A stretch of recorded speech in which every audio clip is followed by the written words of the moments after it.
The windswept landscapes of ancient Scotland bore witness to human occupation long before written records began to chronicle the deeds of kings and warriors.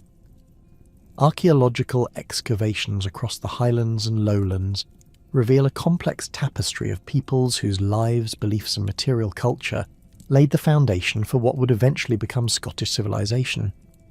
Among these early inhabitants, the Picts emerge as perhaps the most enigmatic, leaving behind a legacy carved in stone that continues to puzzle scholars today. The Pictish symbol stones scattered throughout Scotland represent one of Europe's most distinctive archaeological phenomena. These monuments, concentrated heavily in Aberdeenshire, Angus and the Eastern Highlands, display an intricate system of symbols whose meanings remain largely undeciphered despite decades of scholarly investigation. The stones themselves fall into three broad categories: Class 1 stones bearing only symbols, Class 2 stones combining symbols with Christian crosses and figural scenes, and Class 3 stones featuring primarily Christian imagery with occasional Pictish elements. At Rhynie in Aberdeenshire, excavations have uncovered evidence of a major Pictish power centre dating to the 4th and 5th centuries AD, though the cultural traditions represented there stretch back much earlier. The site reveals sophisticated metalworking capabilities, including the production of high-status jewellery and weapons that demonstrate connections with both Roman and post-Roman European networks. The famous Rhynie man's stone, depicting a figure carrying an axe and wearing a distinctive headdress, stands as testament to the artistic sophistication and symbolic complexity of Pictish culture.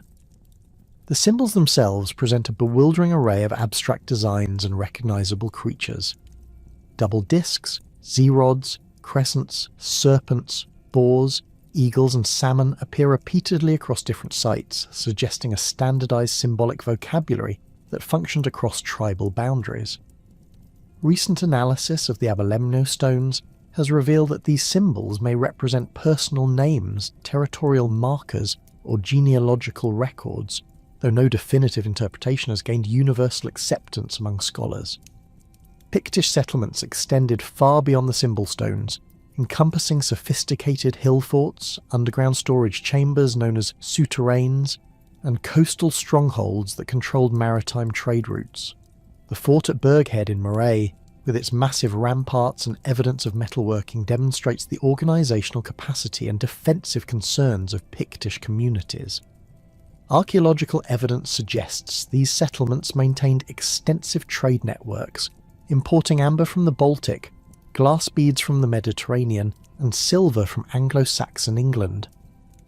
The material culture of the Picts reveals a society that valued artistic expression, military prowess and technological innovation. Their metalworkers produced distinctive penannular brooches, elaborate sword hilts, and ceremonial chains that rank among the finest examples of early medieval craftsmanship in Europe. The St Ninian's Isle treasure, discovered in Shetland, includes silver bowls and hanging bowls that demonstrate the continuation of Pictish artistic traditions well into the 8th century. Concurrent with Pictish development in the north and east, Celtic-speaking peoples were establishing themselves across much of Scotland through a series of migrations and cultural transformations that fundamentally altered the demographic landscape. The Goidelic branch of Celtic languages, ancestral to modern Scottish Gaelic, arrived through complex population movements from Ireland and possibly from earlier continental European sources. These migrations were not simple invasions, but rather gradual processes of settlement, intermarriage, and cultural assimilation that unfolded over several centuries. Archaeological evidence for these Celtic migrations appears most clearly in the Iron Age hill fort complexes that dot the Scottish landscape. Sites like Eldon Hill North in the Borders demonstrate the scale of these settlements, with evidence for hundreds of roundhouses arranged within massive defensive earthworks. The inhabitants of these hill forts practiced mixed agriculture, combining cattle and sheep herding with cultivation of barley and other grains suited to Scotland's challenging climate. The Goidelic-speaking peoples brought with them distinctive cultural practices that would profoundly influence Scottish development. Their social organisation centred on kinship groups led by warrior elites who demonstrated their status through the possession of fine weapons, jewellery and imported luxury goods. Excavations at sites like Duncarloway in the Western Isles reveal the architectural sophistication of these communities, with multi-storey stone towers known as brochs, providing both defensive capabilities and impressive displays of engineering skill. Iron Age Celtic settlements in Scotland were characterised by their adaptation to local environmental conditions. In the Highlands, communities built their roundhouses with thick stone walls and thatched roofs designed to withstand harsh winters and strong winds. The interiors featured central hearths surrounded by sleeping areas and storage spaces, with evidence suggesting that both humans and livestock sometimes shared these structures during the coldest months. The technological innovations brought by Celtic settlers transformed Scottish material culture. Ironworking techniques allowed for the production of more effective agricultural tools, weapons and household implements. Sites like the Culbin Sands have yielded evidence of sophisticated ironworking, including furnaces capable of reaching the high temperatures necessary for steel production. Celtic craftsmen also excelled in bronze work, producing elaborate torques, armlets, and decorative fittings that demonstrate both technical skill and artistic sensibility. Trade networks established by these Celtic communities extended across the Irish Sea and into continental Europe. Archaeological evidence from sites like Clickhymen in Shetland reveals the importation of Roman goods, including pottery, coins and metalwork, suggesting that even peripheral Scottish communities maintained connections with the wider European world. These trade relationships facilitated not only the exchange of goods, but also the transmission of ideas, technologies and cultural practices. The religious practices of ancient Scotland's Celtic and pre-Celtic peoples centred on a complex relationship with the natural world that found expression in monumental architecture, ritual deposits and sacred landscapes. Stone circles, of which Scotland possesses some of Europe's most impressive examples, served as focal points for ceremonies that likely involved astronomical observations, seasonal celebrations, and community gatherings that reinforce social bonds and cultural identity. The Ring of Brodgar in Orkney, originally comprising 60 standing stones arranged in a perfect circle, represents one of the most ambitious prehistoric monuments in Britain. Recent excavations around the site have revealed evidence of cremated human remains, suggesting that the circle served as a place of burial as well as ceremony. The precise astronomical alignments of many Scottish stone circles indicate sophisticated knowledge of celestial movements and their relationship to agricultural cycles. Burial practices provide crucial insights into the religious beliefs and social organisation of ancient Scottish peoples. The chambered cairns of Orkney and the Western Isles, such as Maeshowe and Callanish, demonstrate elaborate mortuary rituals that involve the collective burial of community members over extended periods. These monuments required enormous investments of labour and resources, suggesting that religious obligations played a central role in organising prehistoric Scottish society. Druidical traditions, though poorly documented in written sources, left their mark on the Scottish landscape through sacred groves, ritual pools, and ceremonial sites that continue to hold significance well into the Christian period. The presence of carved stone heads at sites like Boa Island and the ritual deposition of metalwork in lochs and rivers across Scotland suggest continuities between pre-Christian religious practices and later folk traditions. The Druids themselves, as described by classical authors like Caesar and Pliny, served multiple functions within Celtic society as priests, judges, teachers, and keepers of oral tradition. In Scotland, archaeological evidence for Druidical activity includes ritual shafts, votive deposits, and ceremonial enclosures that suggest organised religious practices extending across tribal boundaries. The famous Gundestrup cauldron, though found in Denmark, depicts scenes that may represent Druidical ceremonies practiced throughout the Celtic world, including Scotland. Sacred landscapes in ancient Scotland encompass not only constructed monuments, but also natural features imbued with religious significance. Mountains, lochs, rivers and springs served as focal points for ritual activity, with archaeological evidence suggesting that these sites remained important throughout successive cultural changes. The deposition of high-status metalwork in Scottish waters, including swords, spears and personal ornaments, reflects widespread Celtic practices of offering valuable goods to supernatural powers associated with aquatic environments. The integration of these various peoples and cultural traditions created a foundation for later Scottish development that remained influential throughout the historical period. Trade networks established during the Iron Age facilitated not only economic exchange, but also the transmission of artistic styles, technological innovations, and cultural practices that would characterise Scottish civilization for centuries to come. The metalworking traditions developed during this period, combining Celtic artistic sensibilities with practical Roman techniques, produced distinctive Scottish styles that influenced everything from jewellery design to architectural decoration. Continental European connections played a crucial role in shaping ancient Scottish culture through the importation of goods, ideas and technologies that enhanced local capabilities while maintaining distinctive regional characteristics. Archaeological evidence from sites across Scotland reveals the presence of Roman pottery, Germanic metalwork and Mediterranean luxury goods that arrived through complex trade networks spanning the known world. The technological innovations that accompanied these cultural exchanges transformed daily life in ancient Scotland.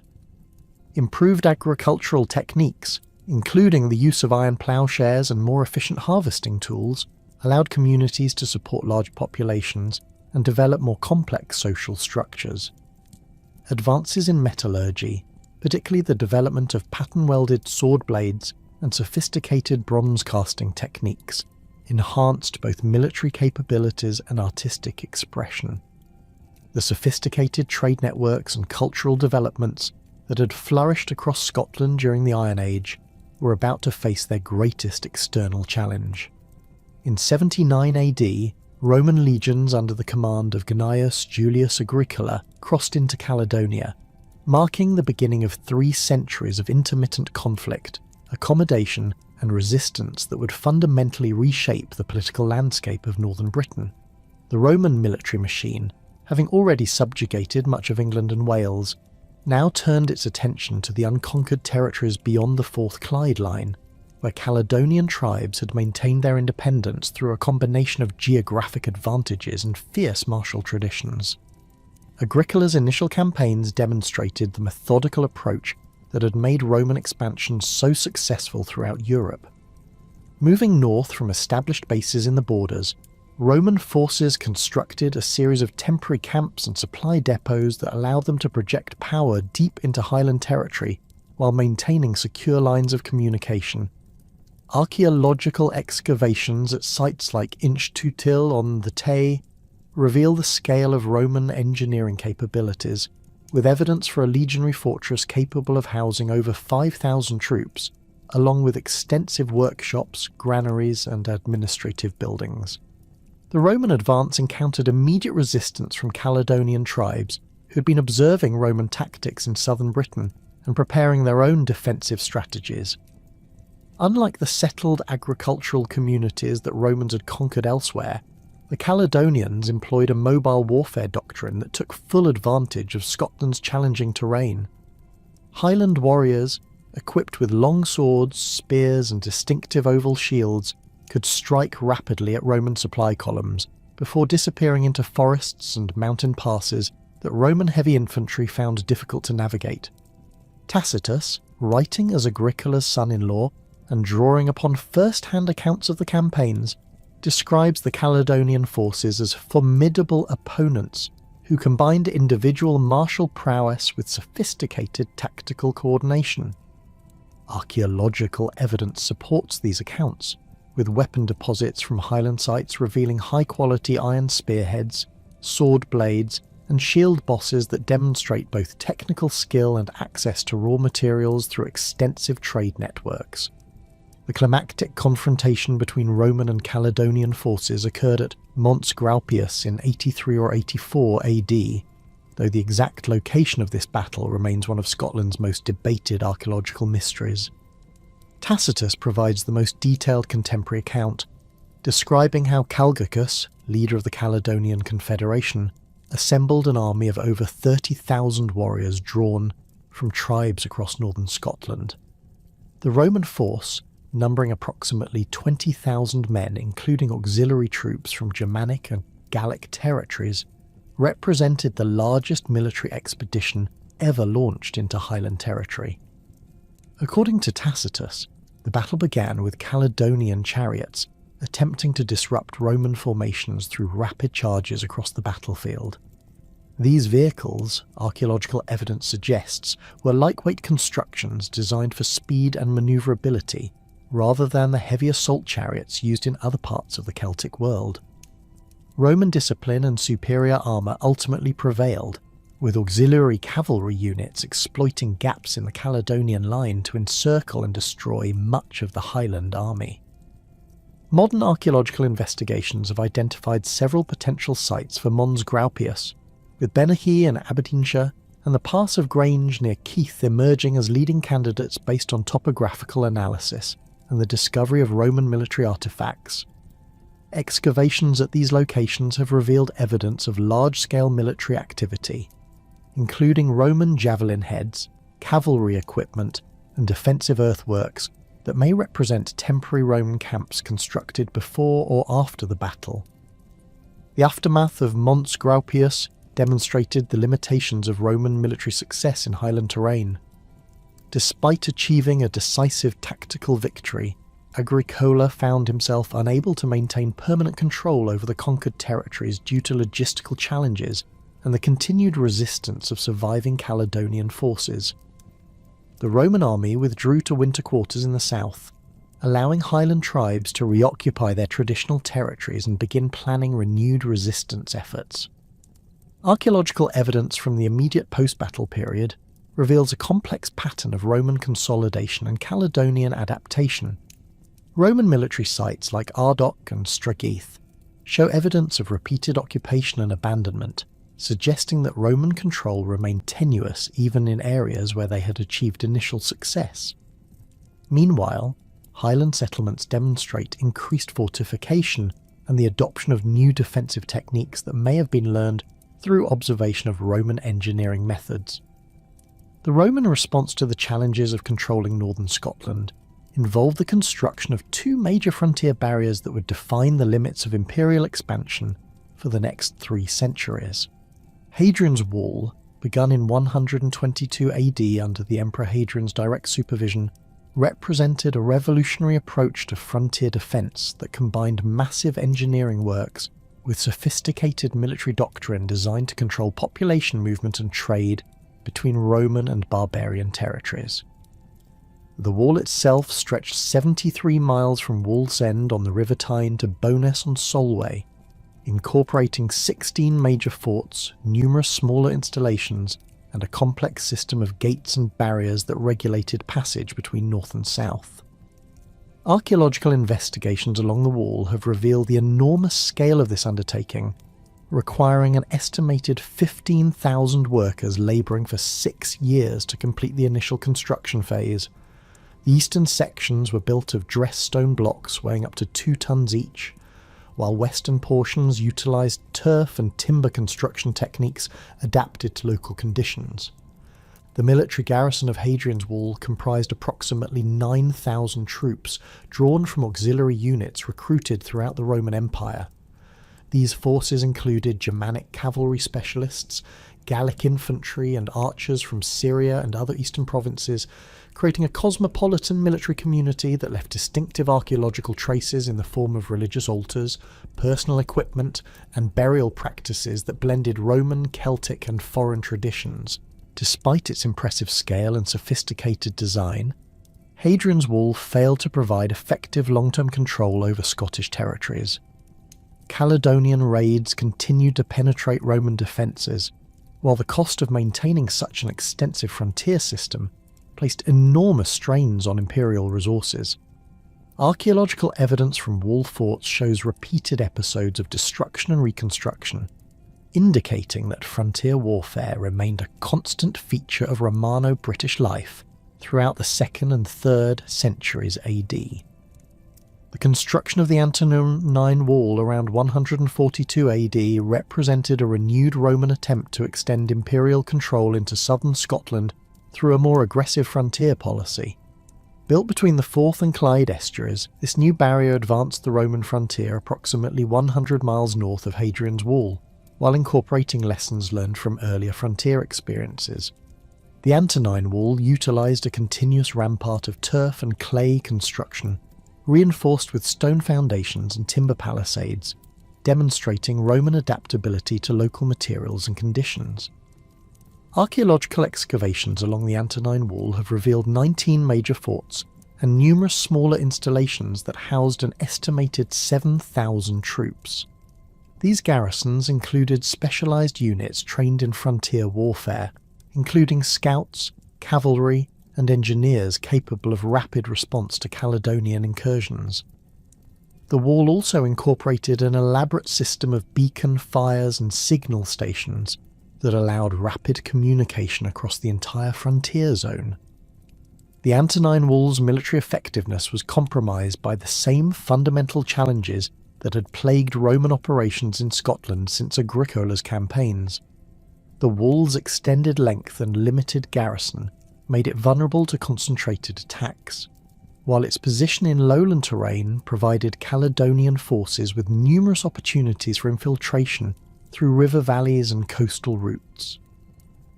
Archaeological evidence suggests that Roman forces abandoned the Antonine Wall around 162 AD, retreating once again to the more defensible line of Hadrian's Wall. The period of Roman withdrawal from the Antonine Wall coincided with the emergence of larger and more sophisticated Caledonian tribal confederations, capable of coordinating military operations across extensive territories. Archaeological evidence from this period reveals increased settlement fortification, improved weapon technology, and expanded trade networks that provided Highland communities with access to Roman goods through both legitimate commerce and raiding activities. Calgacus, whose speech before Mons Graupius was recorded by Tacitus, represents the emergence of charismatic military leaders capable of uniting traditionally independent Highland tribes under unified command structures. Archaeological evidence suggests that these confederations were held together through complex systems of kinship ties, shared religious practices, and the distribution of prestige goods obtained through successful military operations against Roman targets. The Caledonians developed increasingly sophisticated guerrilla warfare tactics that exploited their intimate knowledge of Highland terrain, while minimising their exposure to Roman military advantages. Archaeological evidence from Highland sites reveals the construction of hidden supply caches, concealed weapon deposits, and fortified refuges that allowed Caledonian forces to sustain extended campaigns without relying on vulnerable fixed settlements. These resistance movements employed a variety of strategies designed to maximise Roman casualties while preserving Caledonian manpower for extended conflict. Night raids against Roman supply columns, ambushes in narrow mountain passes, and rapid strikes against isolated frontier installations became standard Caledonian tactics that forced Roman commanders to commit disproportionate resources to defensive operations. Archaeological investigations at sites like Trapraean Law in East Lothian reveal evidence for the development of proto-urban settlements that served as political and economic centres for Caledonian confederations. These sites show evidence of specialised craft production, long-distance trade and administrative activities that suggest the emergence of increasingly complex political structures capable of supporting sustained military resistance. The material culture of Caledonian resistance communities demonstrates remarkable continuity with earlier Iron Age traditions, while incorporating selected Roman technologies and artistic influences. Weapon deposits from Highland sites reveal the continued production of traditional Celtic sword types, alongside the adoption of Roman military equipment captured in battle or obtained through trade. Similarly, Pottery assemblages show the persistence of local ceramic traditions modified by occasional Roman influences. Roman withdrawal from Scotland beginning in the late 2nd century AD created a complex power vacuum that was filled by the emergence of new political entities that combined traditional Caledonian social structures with innovations developed during centuries of Roman contact. Archaeological evidence suggests that these post-Roman kingdoms maintained many of the military and administrative techniques learned through conflict with imperial forces while reasserting distinctively Scottish cultural practices. The process of Roman withdrawal was gradual and uneven, with some areas maintaining Roman influence through trade and diplomatic contact long after military forces had departed. Archaeological sites in the Borders region show continued Roman material culture influences well into the 4th century, suggesting that Romanization had taken deeper root in southern Scotland than in Highland areas that had experienced primarily military contact with imperial forces. Settlement patterns during the post-Roman period reveal significant changes in population distribution and site organisation that reflected both the opportunities and challenges created by Roman withdrawal. Many lowland communities moved from defended hilltop sites to more accessible river valley locations that facilitated trade and agricultural development, while Highland settlements often maintained their traditional defensive positions but incorporated new architectural techniques learned through observation of Roman construction methods. The emergence of post-Roman kingdoms in Scotland was facilitated by the survival of indigenous elite networks that had maintained their authority throughout the period of Roman contact. Archaeological evidence from high-status sites reveals the continued importance of traditional status markers like fine metalwork, imported luxury goods, and elaborate burial practices, while also showing the adoption of new symbols of authority derived from Roman administrative and military traditions. The collapse of Roman authority in Britain during the early 5th century created unprecedented opportunities for the indigenous peoples of Scotland to establish their own political systems without imperial interference. Among these emerging powers, the Picts developed the most sophisticated and enduring kingdom, extending their influence from the Highlands to the Northern Isles, while maintaining distinctive cultural traditions that had evolved through centuries of resistance to Roman expansion. Archaeological evidence from major Pictish centres like Rhynie, Burghead and Dunad reveals a complex political structure that combined traditional Celtic kingship with innovative administrative practices adapted to the challenges of governing diverse territories across challenging terrain. Pictish political organisation centred on a network of regional kingdoms that acknowledged the authority of an over-king while maintaining considerable local autonomy. Excavations at Forteviot in Perthshire have uncovered evidence of a major royal centre featuring elaborate ceremonial structures, high-status burials, and workshops producing luxury goods that were distributed throughout Pictish territories as symbols of royal authority. The site's strategic location at the confluence of major river systems demonstrates the Pictish understanding of geography as a tool of political control, allowing royal forces to project power rapidly across extensive territories while maintaining secure lines of communication. The succession system employed by Pictish kings has generated considerable scholarly debate, with early interpretations suggesting a purely matrilineal system, gradually giving way to more nuanced understanding based on careful analysis of royal genealogies preserved in medieval chronicles. The Pictish Chronicle and other contemporary sources reveal a complex pattern of succession that incorporated both patrilineal and matrilineal elements, with royal candidates requiring descent from previous kings through either male or female lines, while also demonstrating military prowess and political support from regional nobles. Analysis of royal genealogies reveals that Pictish succession often favoured brothers over sons, suggesting a system designed to ensure mature and experienced leadership during periods of external threat. Kings like Brydei mac Beli, who ruled during the late 7th century, exemplified this pattern by succeeding his brother rather than inheriting directly from his father, while also demonstrating the military capabilities necessary to maintain Pictish independence against expanding Northumbrian power. Archaeological evidence from royal burial sites shows that successful kings were interred with elaborate grave goods, including silver chains, decorated weapons, and imported luxury items that emphasised their connections to wider European networks.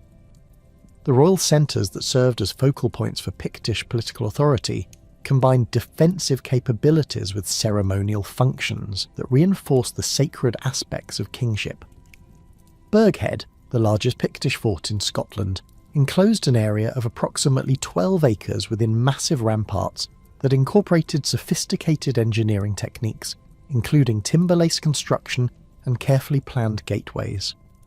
Excavations within the fort have revealed evidence of metalworking on an industrial scale, with workshops producing everything from everyday tools to elaborate ceremonial objects that were distributed throughout Pictish territories as symbols of royal patronage.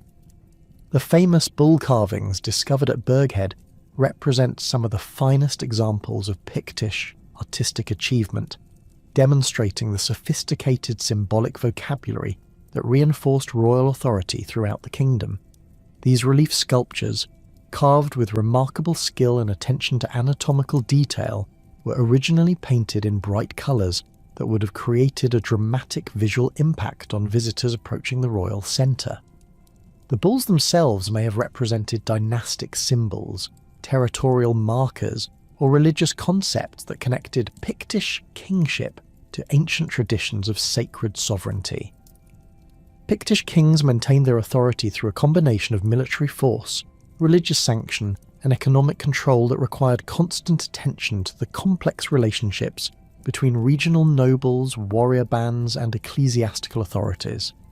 Royal progress through the kingdom allowed kings to demonstrate their power while collecting tribute, settling disputes, and reinforcing personal relationships with local leaders.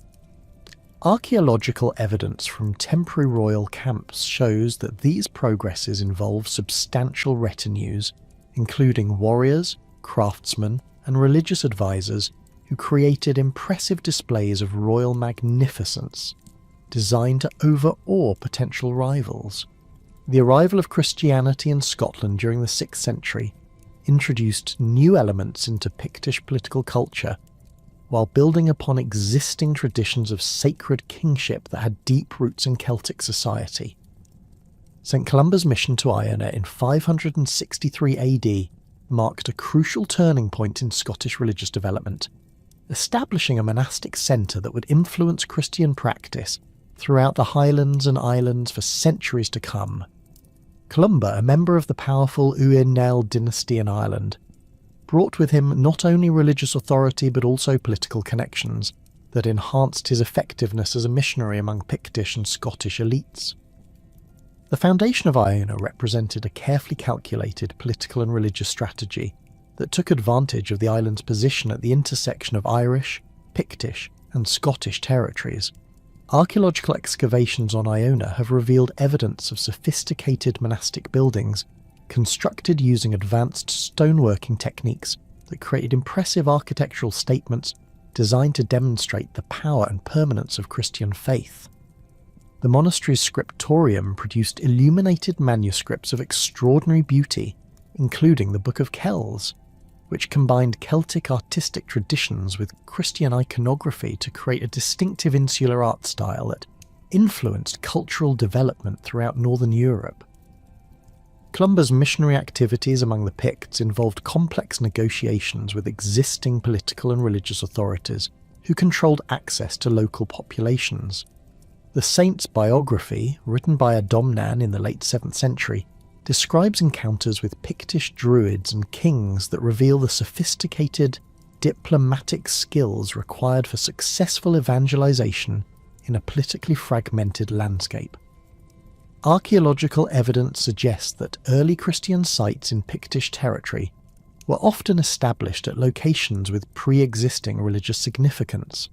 allowing missionaries to build upon traditional sacred associations while introducing new theological concepts. The spread of Christianity throughout the Highlands and Islands followed existing trade routes and political networks that connected scattered communities across challenging terrain. Monastic foundations at sites like Applecross, Lismore and Eeg created a network of religious centres that provided not only spiritual guidance, but also practical services including education, medical care, and legal arbitration that enhanced their influence within local communities. These monasteries often controlled extensive lands granted by Pictish kings and nobles who sought to demonstrate their Christian devotion, while securing prayers for their souls and the success of their political enterprises. Celtic Christianity, as practiced in Scotland, developed distinctive characteristics that reflected both Irish missionary influence and adaptation to local conditions and traditions. The monastic system emphasised personal devotion, scholarly learning and artistic expression, while maintaining flexible organisational structures that could accommodate the political realities of a fragmented landscape. Archaeological evidence from monastic sites reveals communities that combined religious observance with practical activities including agriculture, craft production, and long-distance trade that made them important economic centres within their regions. The artistic achievements of Celtic Christianity in Scotland reached their pinnacle in the production of illuminated manuscripts, metalwork and stone sculpture that combined traditional Celtic motifs with Christian symbolism to create works of extraordinary beauty and spiritual power. The Lindisfarne Gospels, though produced in Northumbria, exemplify the insular art style that flourished throughout Scotland during this period, featuring intricate interlace patterns, stylised animal forms, and elaborate initial letters that transformed written text into visual art of remarkable sophistication. Pictish responses to Christianity varied considerably across different regions and social groups, with some communities embracing the new faith enthusiastically, while others maintained traditional religious practices for several centuries. Archaeological evidence suggests that conversion was often a gradual process that involved the reinterpretation of existing symbols and practices, rather than their complete abandonment. The famous Pictish symbol stones demonstrate this process clearly, with later examples incorporating Christian crosses alongside traditional symbols in ways that suggest theological synthesis rather than replacement. The development of Pictish art during the Christian period represents one of the most remarkable cultural achievements in early medieval Europe, combining sophisticated technical skills with complex symbolic programs that conveyed both political and religious messages to contemporary audiences. The symbol stones scattered throughout eastern Scotland constitute a unique artistic tradition that has no parallel elsewhere in the Celtic world, suggesting that Pictish artists developed their distinctive style through local innovation,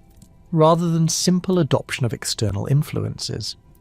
Class 1 symbol stones, dating primarily to the 5th and 6th centuries, display purely Pictish symbols carved with remarkable consistency across different sites, indicating the existence of standardised artistic conventions that were understood throughout Pictish territories. These symbols include geometric forms like double discs and Z-rods, alongside naturalistic representations of animals including bulls, boars, eagles and salmon that may have represented personal names, territorial claims, or genealogical relationships within Pictish society. The transition to Class 2 stones during the 7th and 8th centuries reflects the growing influence of Christianity, while demonstrating the continued vitality of traditional Pictish artistic traditions. These monuments combine Pictish symbols with Christian crosses and biblical scenes in compositions that suggest theological dialogue rather than simple conversion. The Aberlemno stones exemplify this synthesis, featuring traditional Pictish symbols alongside elaborate cross designs and narrative scenes that may depict contemporary battles or biblical events. Pictish metalwork has achieved remarkable technical and artistic standards in the production of jewellery, weapons and ceremonial objects that rank among the finest examples of early medieval craftsmanship in Europe. The silver chains discovered at sites like Whitecleuch and Park Hill demonstrate sophisticated manufacturing techniques, including granulation, filigree work and complex linking systems that required both technical skill and artistic vision. These chains, some weighing over 4 pounds, served as symbols of high status and were probably worn by kings and other nobles during ceremonial occasions. The famous Pictish silver plaques, including examples from Norrie's Law and other treasure hoards, feature elaborate animal designs executed in repousse technique that creates dramatic three-dimensional effects. These objects demonstrate the continuation of Latène artistic traditions adapted to Christian contexts, with traditional Celtic animal forms reinterpreted as symbols of Christian virtue or divine power. The technical quality of this metalwork suggests the existence of specialised workshops supported by royal or ecclesiastical patronage that allowed craftsmen to develop their skills over extended periods. Manuscript illumination produced in Scottish monasteries during this period achieved international recognition for its artistic excellence and innovative approaches to combining text and image. The Book of Durrow, possibly produced at Iona during the 7th century, demonstrates the sophisticated understanding of colour, composition, and symbolic meaning that characterised insular manuscript art. The book's carpet pages feature intricate geometric patterns that create meditative visual experiences designed to enhance spiritual contemplation, while its animal symbols draw upon both Celtic and Germanic artistic traditions to create a distinctively Christian iconographic programme. The impact of Viking raids on Pictish society, beginning in the late 8th century, fundamentally altered the political and cultural landscape of Scotland, while paradoxically contributing to the preservation of Pictish artistic traditions through the creation of defensive treasure hoards. The first recorded Viking attack on Scottish territory occurred at Rathlin Island in 795, followed by raids on Iona in 802, 806, and 825 that forced the monastery's community to relocate to safer locations in Ireland and central Scotland. Archaeological evidence for Viking raiding activity appears throughout Scotland in the form of burned settlements, defensive modifications to existing sites, and the deposition of treasure hoards that reflect attempts to preserve valuable objects from Viking depredation. The St Ninian's Isle treasure, discovered in Shetland, includes 28 pieces of silver metalwork that demonstrate the continued vitality of Pictish artistic traditions, even in areas subject to intensive Viking pressure. The hoard's burial around 800 AD coincides with the intensification of Viking activity in Scottish waters, suggesting that local communities were forced to conceal their most precious possessions to prevent their loss to raiders. Viking settlement patterns in the Northern Isles and western Scotland reveal a complex process of colonisation that involved both violent conquest and peaceful integration with existing populations. Archaeological investigations at sites like Jarlshof in Shetland show evidence of Scandinavian longhouses constructed directly over earlier Pictish buildings, indicating rapid and comprehensive cultural change in some areas. However, other sites reveal more gradual transitions that suggest negotiated settlements between Viking colonists and indigenous communities.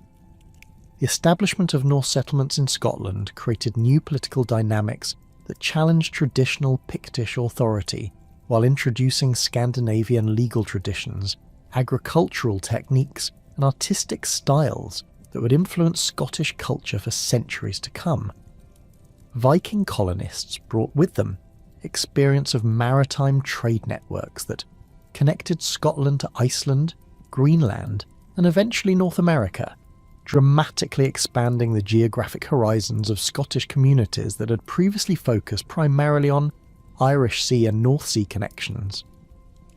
Norse influence on Pictish society extended beyond simple political conquest to encompass fundamental changes in settlement patterns, economic organisation, and cultural expression that reflected the adaptive strategies employed by both indigenous and immigrant populations. Archaeological evidence suggests that successful Norse colonisation required accommodation with existing Pictish elites who possessed essential knowledge of local conditions, trade networks, and political relationships that Viking leaders needed to establish effective control over their new territories. The complex political landscape that had emerged from centuries of Viking raids, Pictish resistance, and competing territorial claims across northern Britain reached a decisive turning point in 843 AD when Kenneth MacAlpin successfully claimed the kingship of both the Scots of Dalriada and the Picts. This unprecedented unification represented far more than a simple dynastic succession. It marked the beginning of a new political entity that would eventually become the Kingdom of Scotland. Archaeological evidence from royal centres like Scone and Forteviot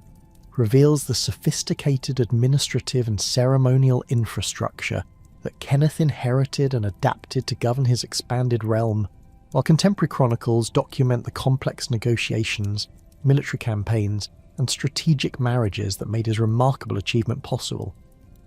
Kenneth's path to dual kingship emerged from the unique circumstances created by Viking pressure on traditional Celtic political structures throughout the Irish Sea region. The intensification of Norse raids during the early 9th century had devastated many traditional power centres, killing kings and disrupting succession patterns that had maintained political stability for generations. The Pictish king lists preserved in later medieval sources suggest that several Pictish rulers died in battle against Viking forces during the decades preceding Kenneth's rise, creating succession disputes that provided opportunities for ambitious claimants with strong military support and strategic vision.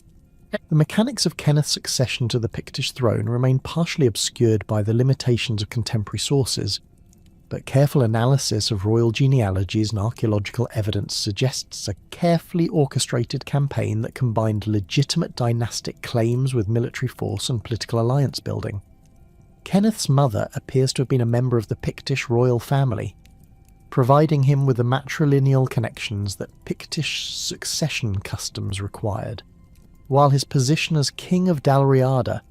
gave him access to Scottish military resources and Irish sea trade networks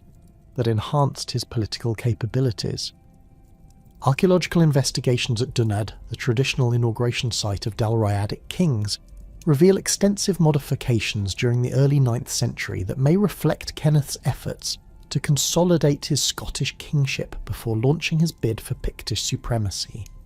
The site's famous footprint carved in stone, where Scottish kings traditionally stood during inauguration ceremonies, shows evidence of repeated use during this period, suggesting that Kenneth may have undergone multiple ceremonial confirmations of his authority as he expanded his territorial control and political influence. The military campaigns that secured Kenneth's position involved systematic conquest of Pictish strongholds throughout eastern Scotland,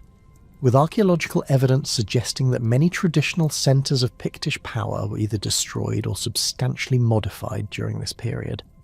Excavations at Burghead reveal evidence of deliberate destruction around the mid-9th century, with the massive ramparts that had protected this royal centre for centuries showing signs of systematic dismantling that may reflect Kenneth's efforts to eliminate potential focal points for Pictish resistance to his rule. Kenneth's establishment of his new capital at Scone represented a masterstroke of political symbolism that demonstrated his understanding of the ceremonial requirements necessary to legitimise his unprecedented dual kingship. The site's location at the confluence of the River Tay and smaller tributaries provided excellent communications with both Highland and Lowland territories, while its ancient associations with Pictish royal ceremonies gave Kenneth's reign the traditional sanction that Celtic political culture demanded. Archaeological evidence from Scone reveals extensive construction activity during the mid-9th century, including the erection of ceremonial buildings and the modification of existing structures to accommodate the elaborate rituals associated with Scottish kingship. The Stone of Destiny, around which Kenneth's inauguration ceremonies centred, embodied the sacred aspects of Scottish kingship while serving as a tangible link to ancient traditions of royal authority that stretched back into the prehistoric past. This remarkable sandstone block, measuring approximately 26 inches long and 16 inches wide, bears carved symbols that may represent territorial boundaries,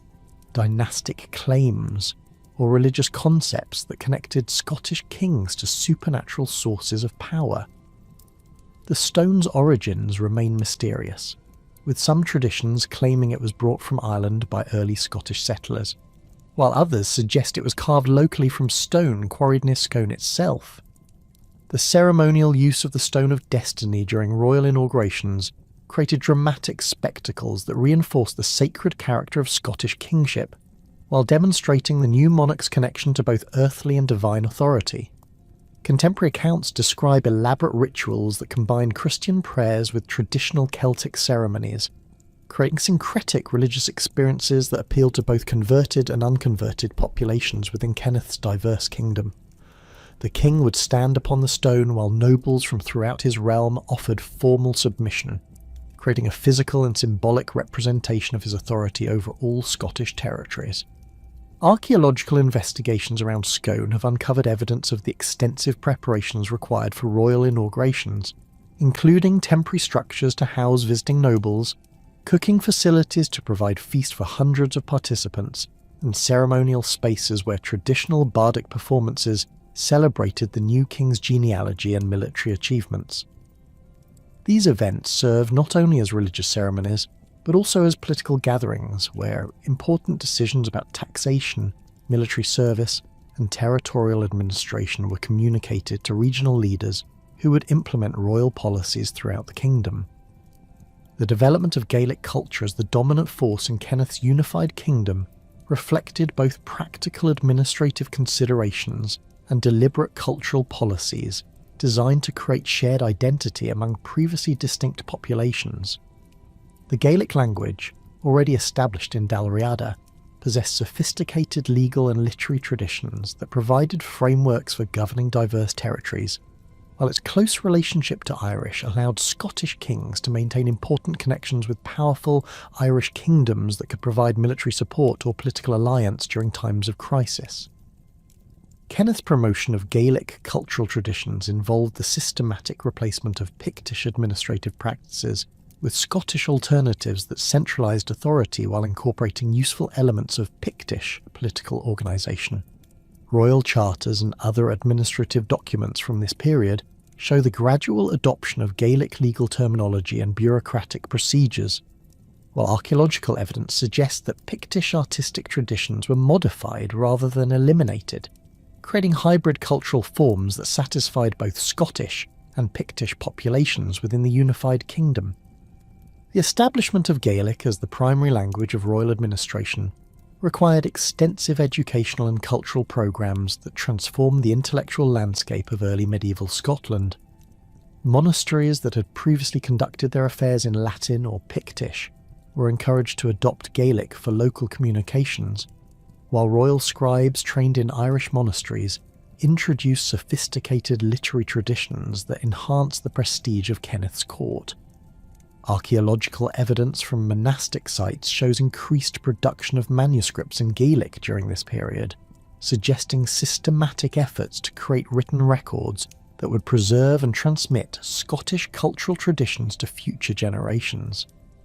The territorial expansion that followed Kenneth's successful unification involved systematic campaigns designed to extend Scottish authority southward into territories previously controlled by Northumbrian Anglo-Saxons.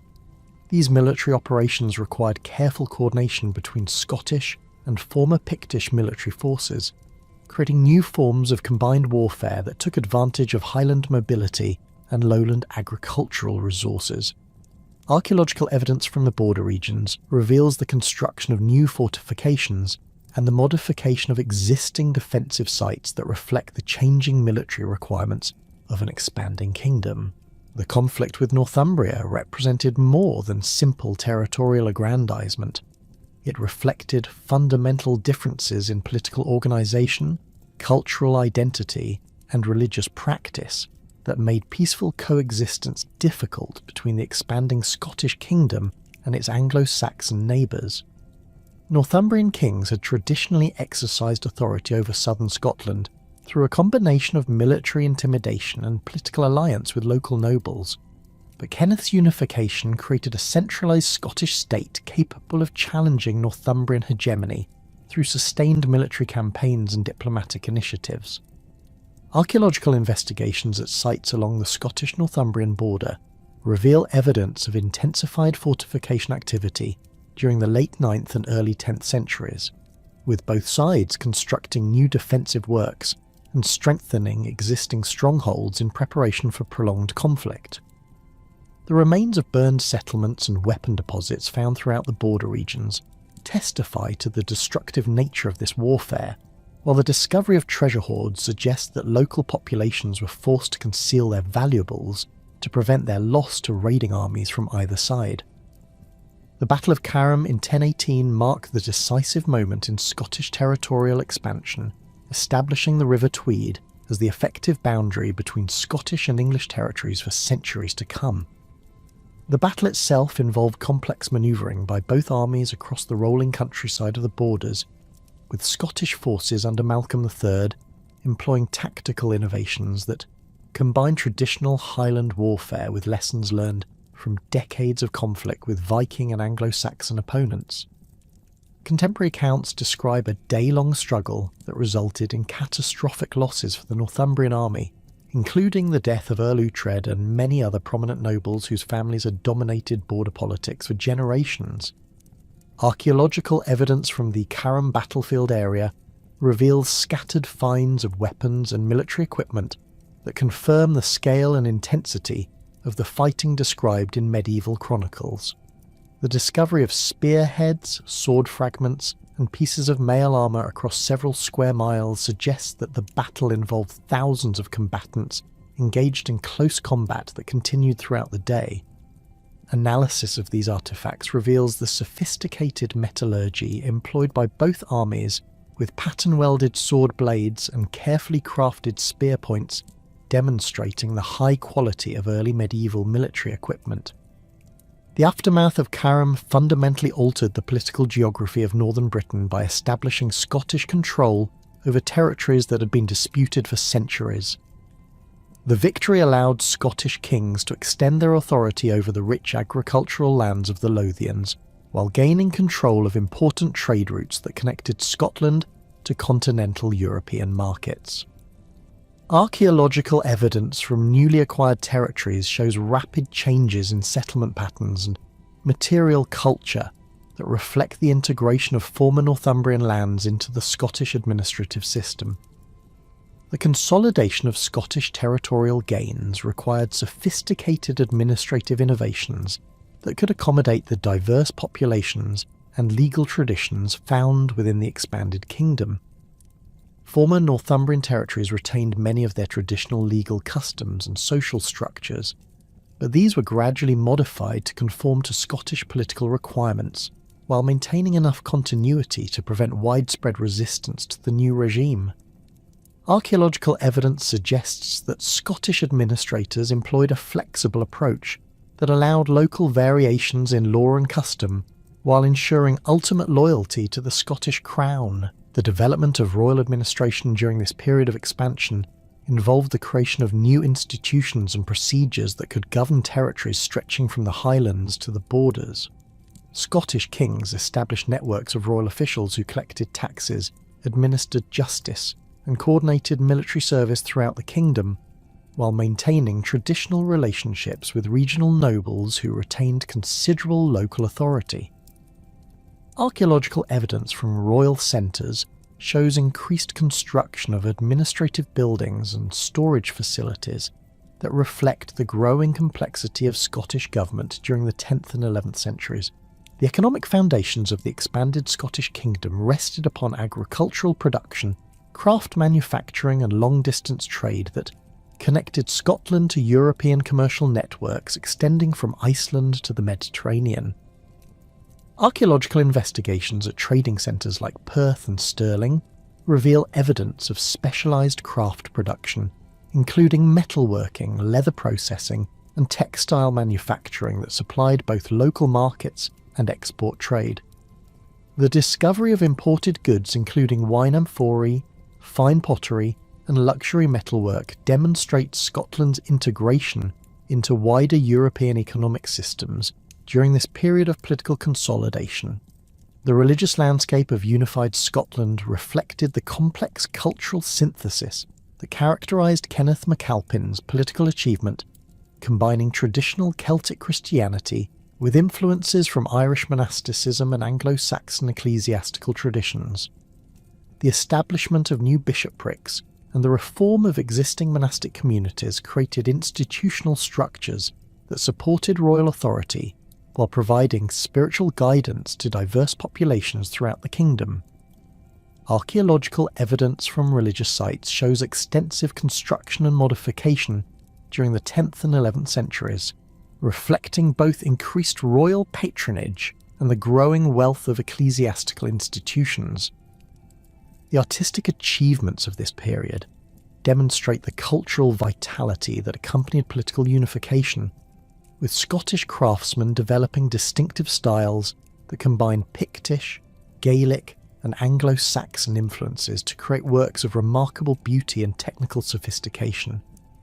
The production of illuminated manuscripts, metalwork, and stone sculpture flourished under royal patronage,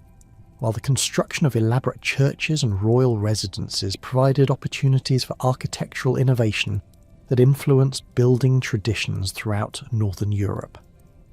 Archaeological evidence reveals the existence of specialised workshops that produced luxury goods for royal and ecclesiastical patrons, while training new generations of craftsmen in traditional techniques adapted to contemporary requirements. The death of Edgar in 1107 marked the beginning of a transformative period in Scottish history, as his brother David ascended to the throne with revolutionary ideas about governance, society, and Scotland's place within the broader European political framework. David I had spent his formative years at the sophisticated court of Henry III of England, where he absorbed Anglo-Norman administrative practices, feudal concepts, and continental European approaches to kingship that would fundamentally reshape Scottish society during his remarkable 30-year reign from 1124 to 1153.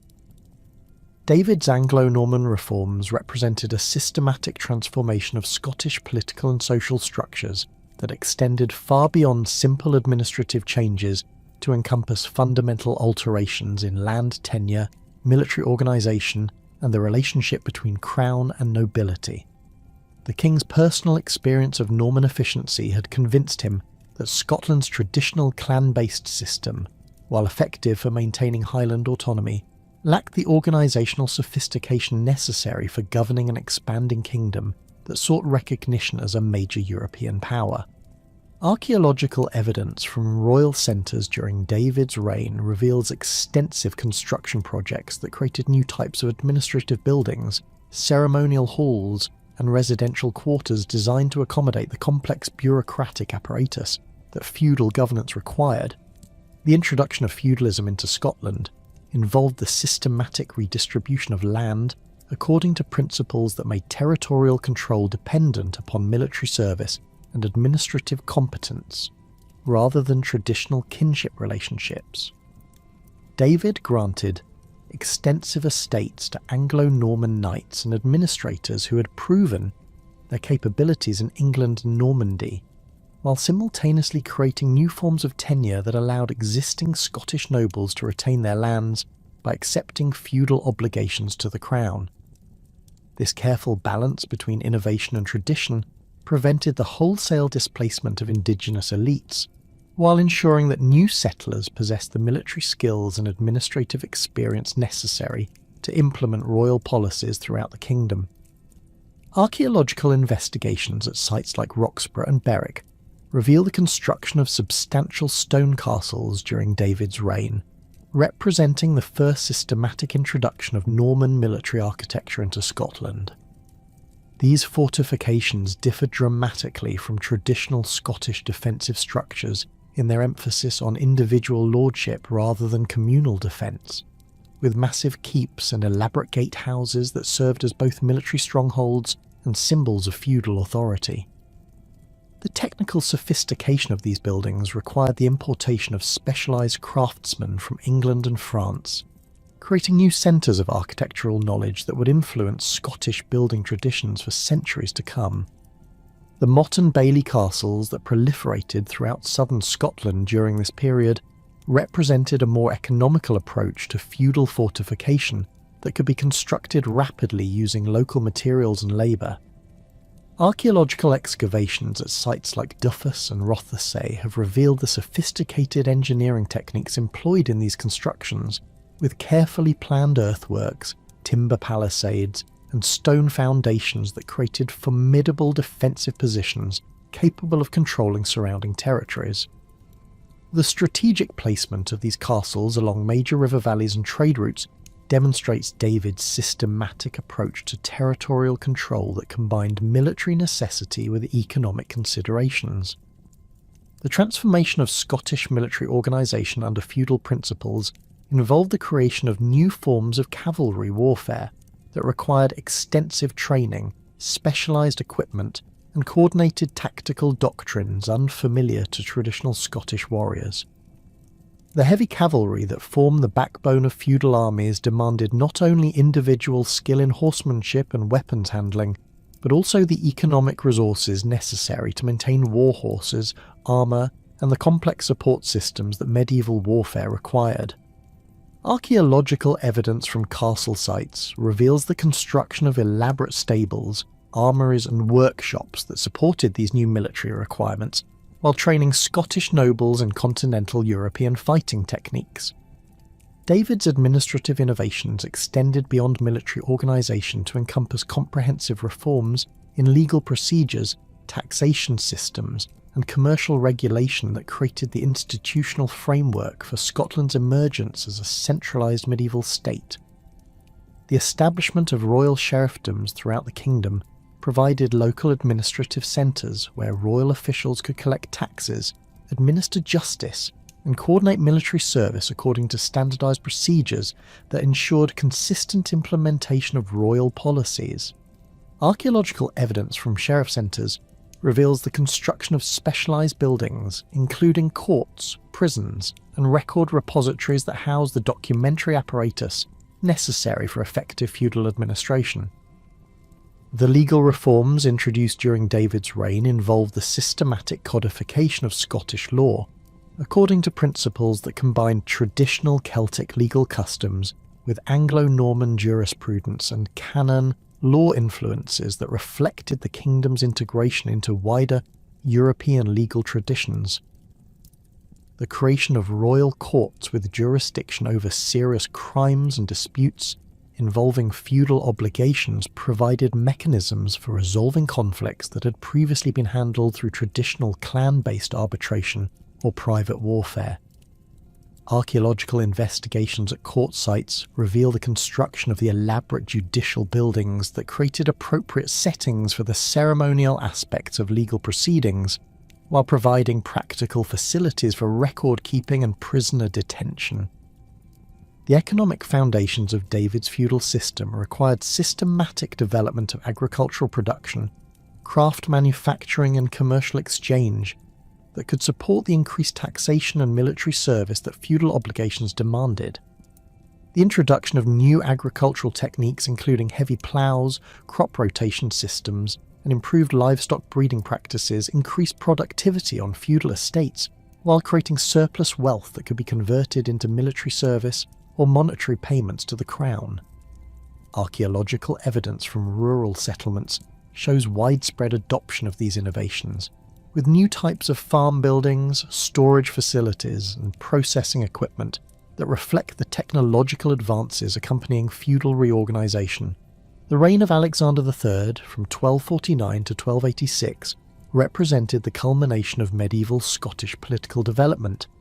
as the kingdom achieved unprecedented prosperity, territorial security, and international recognition under a monarch who successfully balanced the competing demands of feudal innovation and traditional Scottish identity.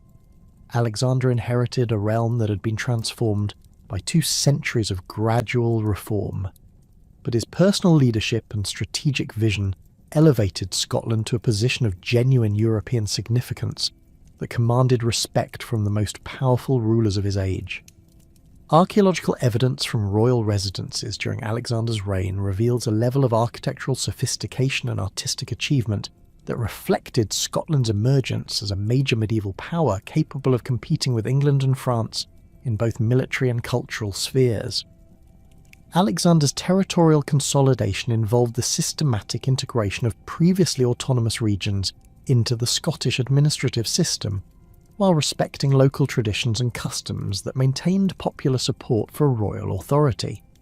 The acquisition of the Hebrides from Norway in 1266 following the Battle of Largs represented a diplomatic triumph that eliminated the last significant external threat to Scottish territorial integrity, while demonstrating Alexander's sophisticated understanding of international politics. Archaeological investigations in the Western Isles reveal rapid changes in settlement patterns and material culture following their incorporation into Scotland, with new types of buildings, agricultural techniques, and craft traditions that reflect integration into Scottish economic and political systems. The Battle of Largs itself demonstrated Alexander's military capabilities and strategic acumen in confronting the formidable naval power that had dominated Scottish waters for centuries. King Haakon IV of Norway assembled one of the largest Viking fleets in history for his 1263 invasion of Scotland, with contemporary sources describing over 100 ships carrying thousands of warriors equipped with the finest weapons and armour that Scandinavian craftsmen could produce. The Scottish response combined traditional Highland mobility with feudal heavy cavalry and innovative tactical doctrines that exploited the Vikings' unfamiliarity with coordinated land warfare involving multiple types of military units. Archaeological evidence from the Largs battlefield area reveals scattered finds of weapons and military equipment that confirm the intensity of the fighting described in medieval chronicles. The discovery of Norwegian spearheads, Scottish sword fragments, and pieces of mail armour across the coastal area suggests that the battle involved complex manoeuvring between land and sea forces that continued over several days. Analysis of these artefacts demonstrates the high quality of military equipment employed by both armies, with pattern-welded blades and sophisticated armour construction that reflected the technological sophistication of 13th century warfare. The diplomatic negotiations that followed Largs resulted in the Treaty of Perth in 1266, which formally transferred Norwegian sovereignty over the Hebrides to Scotland in exchange for monetary compensation and annual tribute payments that acknowledged Norway's historical claims while establishing Scottish territorial integrity. This agreement represented a masterpiece of medieval diplomacy that satisfied both parties' essential interests while creating the foundation for peaceful relations between Scotland and Norway that would endure for centuries. Archaeological evidence from the Hebrides shows immediate changes in material culture following the treaty, with Scottish-style pottery, metalwork and architectural techniques rapidly replacing Norwegian influences throughout the islands. Alexander's domestic policies emphasised the development of Scotland's economic potential through systematic encouragement of trade, craft production and agricultural improvement that created the wealth necessary to support his ambitious territorial and diplomatic initiatives. The establishment of new burghs throughout the kingdom provided commercial centres where merchants could conduct business under royal protection, while contributing to crown revenues through taxation and customs duties. Archaeological investigations at burghs like Perth, Aberdeen and Edinburgh reveal extensive evidence of specialised craft production, international trade and urban development that transformed Scotland's economic landscape during Alexander's reign. The development of Scottish burghs represented one of the most significant innovations in medieval urban planning, combining continental European commercial practices with adaptations to Scottish geographical and cultural conditions that created distinctive urban environments. The typical Scottish burgh featured a planned layout with a central marketplace, standardised building plots, and defensive walls that provided security for merchants and craftsmen while facilitating royal control over commercial activities. Archaeological excavations in burgh centres reveal evidence of sophisticated infrastructure, including paved streets, drainage systems, and water supplies that supported dense urban populations engaged in specialised economic activities.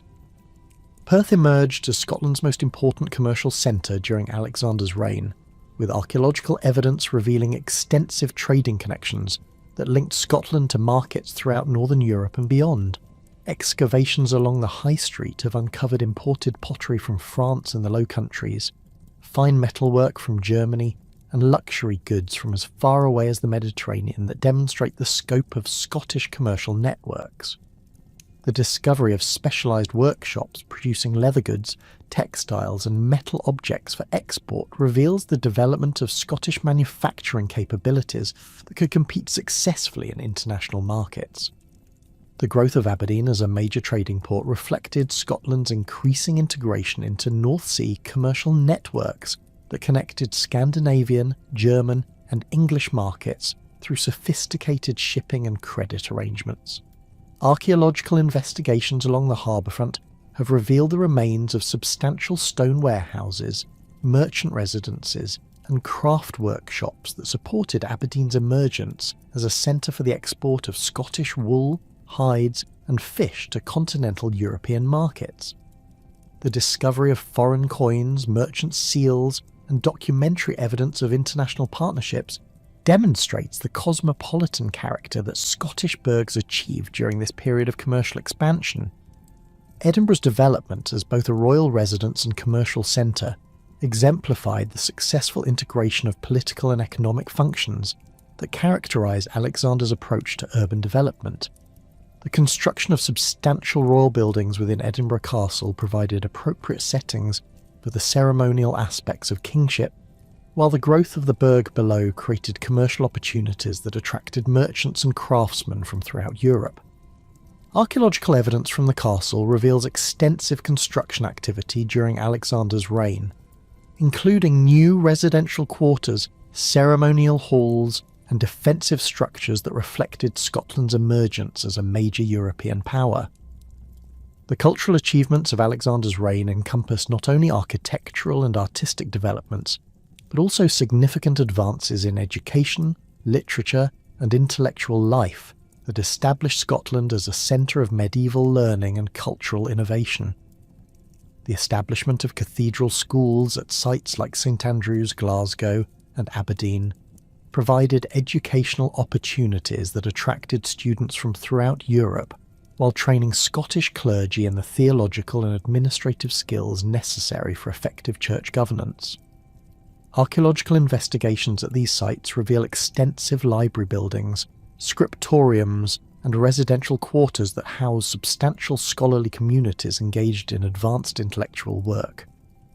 The construction of Scotland's great medieval cathedrals during this period represented both architectural achievements and symbols of the kingdom's cultural sophistication that commanded international respect and admiration.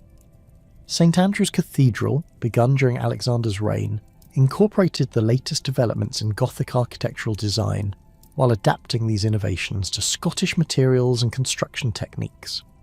Archaeological investigations of the cathedral's foundations reveal the sophisticated engineering required for this massive undertaking,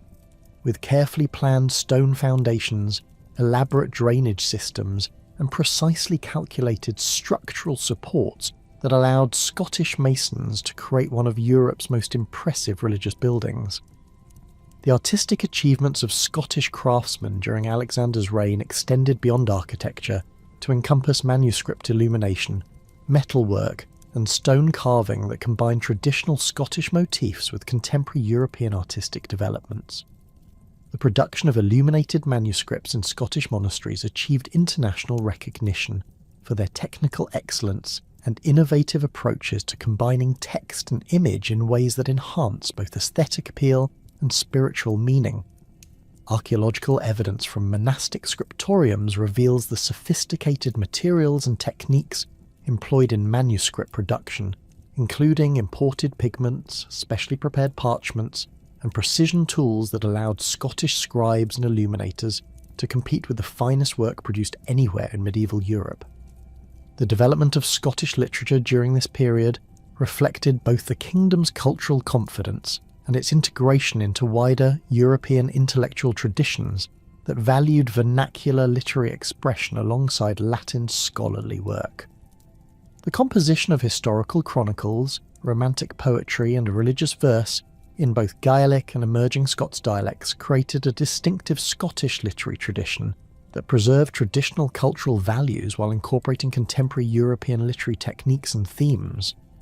Archaeological evidence from royal and ecclesiastical libraries reveals extensive collections of both native and imported texts that provided the intellectual resources necessary for this literary flowering. The sudden death of Alexander III on a stormy March night in 1286,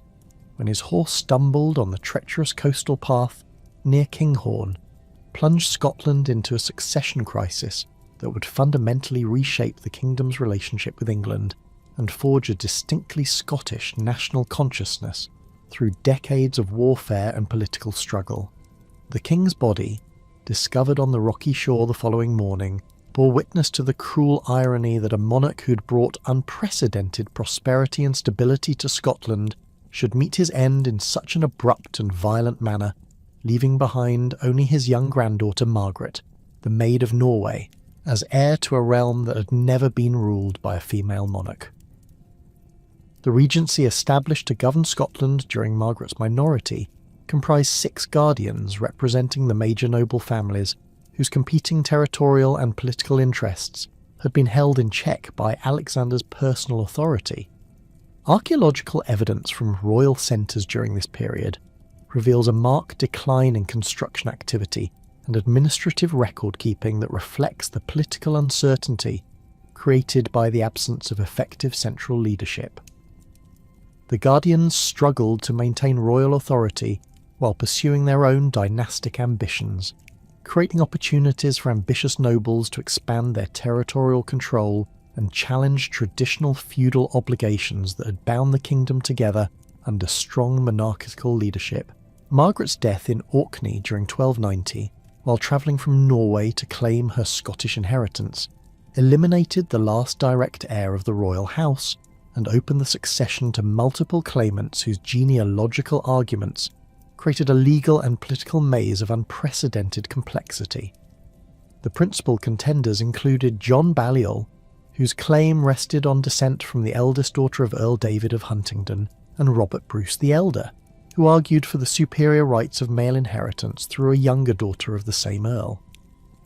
Archaeological investigations at the ancestral seats of these rival claimants reveal extensive fortification activities during the early 1290s, suggesting that both families were preparing for potential military conflict while pursuing their legal arguments through diplomatic channels. The involvement of Edward IV of England in Scottish succession disputes represented a calculated intervention by a monarch whose imperial ambitions extended far beyond his existing territorial holdings, and who recognised the unprecedented opportunity created by Scotland's succession crisis. Edward's legal expertise and reputation for judicial fairness initially made him an attractive arbitrator for Scottish nobles who sought authoritative resolution of their competing claims, but the English king's subsequent actions revealed political motivations that transformed what began as legal arbitration into systematic subjugation of Scottish independence. Contemporary documents preserved in English archives demonstrate Edward's meticulous preparation for his role as overlord, including detailed genealogical research and consultation with legal experts who could provide scholarly justification for his territorial ambitions. The Great Cause, as contemporaries termed the succession dispute, involved complex legal proceedings that lasted nearly 2 years and required extensive investigation of feudal law, genealogical evidence, and historical precedents that could support the various claimants' arguments. Edward established a court of 104 auditors drawn from throughout Europe, creating an impressive display of legal scholarship designed to legitimise whatever decision he ultimately rendered. Archaeological evidence from Berwick, where many of these proceedings took place, reveals the construction of temporary buildings and administrative facilities necessary to house the substantial bureaucratic apparatus that medieval legal proceedings required, while documentary sources describe the elaborate ceremonial protocols that emphasised Edward's authority over the entire process. The proceedings themselves involved detailed examination of genealogical charts, feudal obligations and legal precedents that stretch back centuries, with learned clerks presenting arguments based on Roman law, canon law, and feudal custom that demonstrated the sophisticated legal scholarship available to medieval courts. Edward's auditors heard testimony from witnesses throughout Scotland and England, examined documentary evidence preserved in monastic archives, and consulted legal authorities from universities across Europe in their efforts to determine the rightful heir to the Scottish throne. The complexity of these proceedings reflected both the genuine difficulty of resolving competing genealogical claims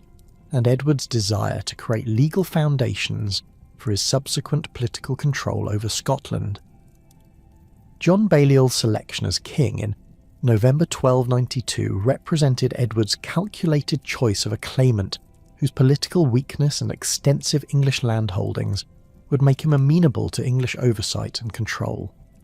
Balliol's coronation at Scone followed traditional Scottish ceremonial protocols, but the new king's subsequent homage to Edward at Newcastle demonstrated his subordinate status within the emerging English imperial system. Archaeological evidence from Balliol's brief reign reveals limited construction activity at royal centres and reduced production of royal charters, suggesting that effective monarchical authority remained constrained by English oversight and domestic political opposition from nobles who had supported rival claimants during the succession dispute. Edward's systematic reduction of Scottish independence involved a series of legal and administrative measures designed to transform Scotland from an autonomous kingdom into a dependent territory governed according to English administrative practices and legal procedures. The requirement that Scottish legal disputes could be appealed to English courts undermined traditional Scottish judicial autonomy,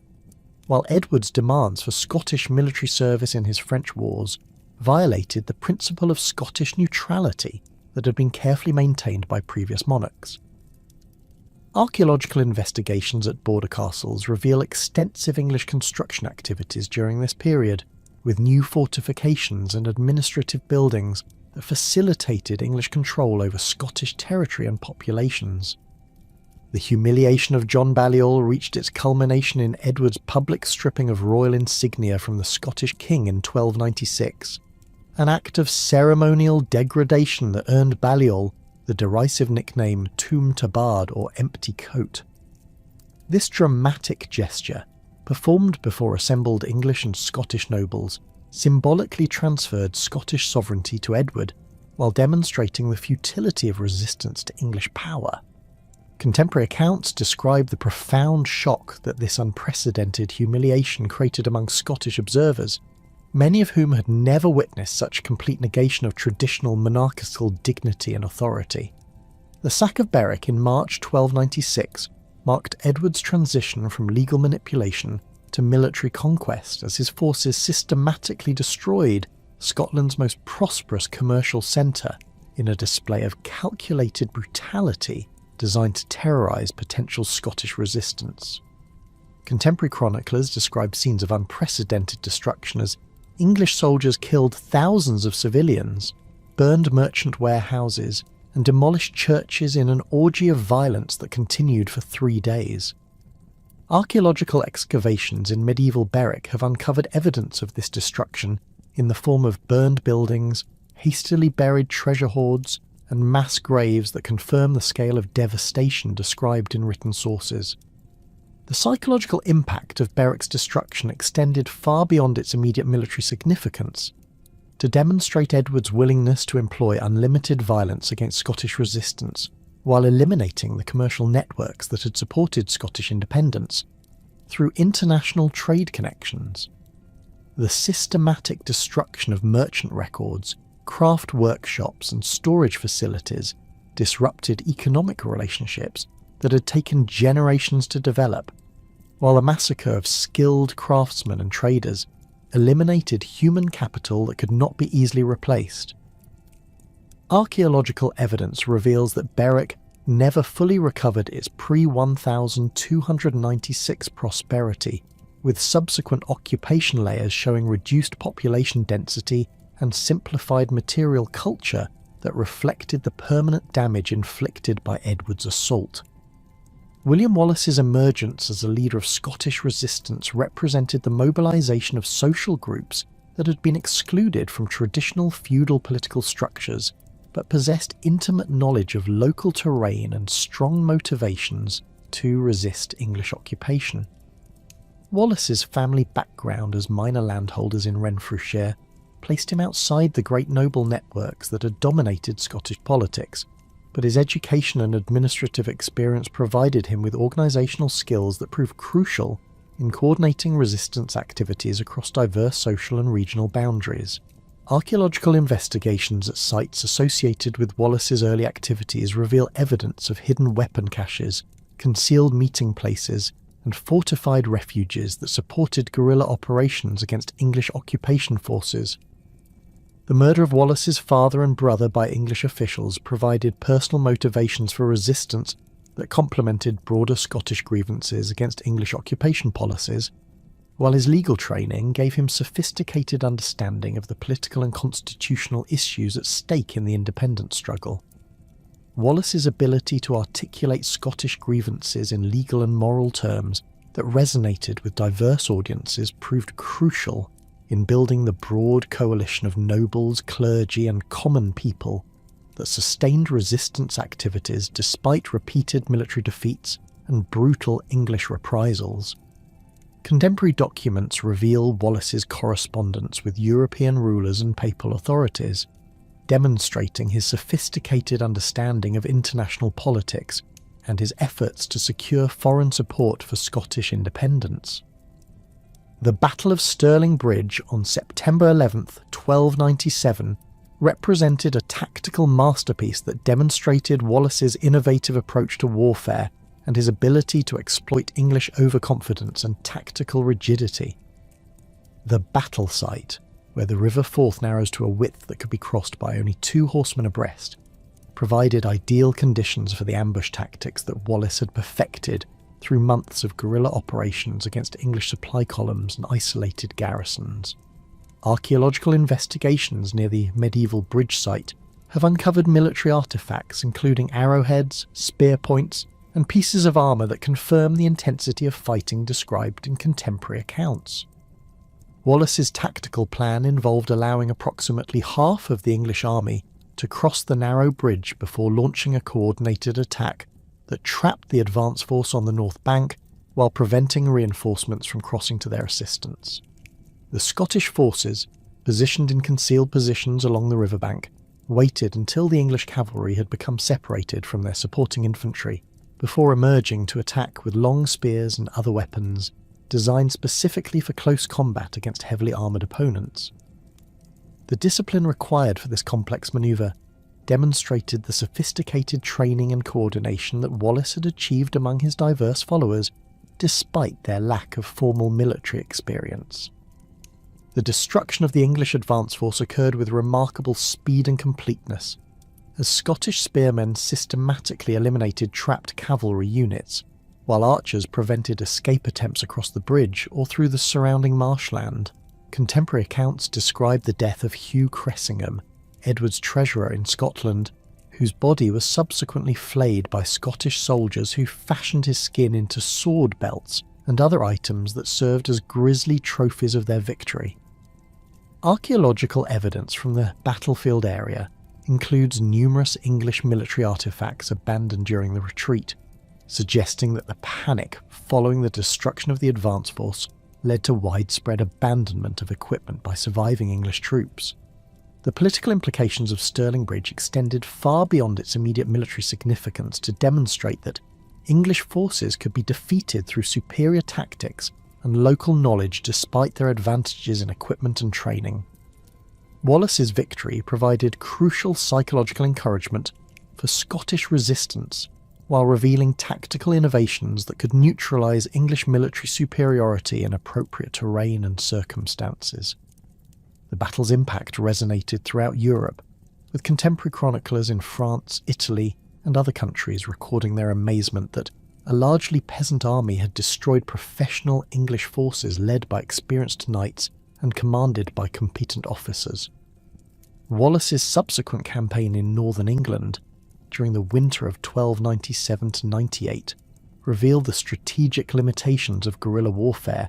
while demonstrating his understanding of the economic foundations of English power in Scotland. The systematic devastation of Northumberland and Cumberland provided Scottish forces with supplies and plunder while denying resources to English armies,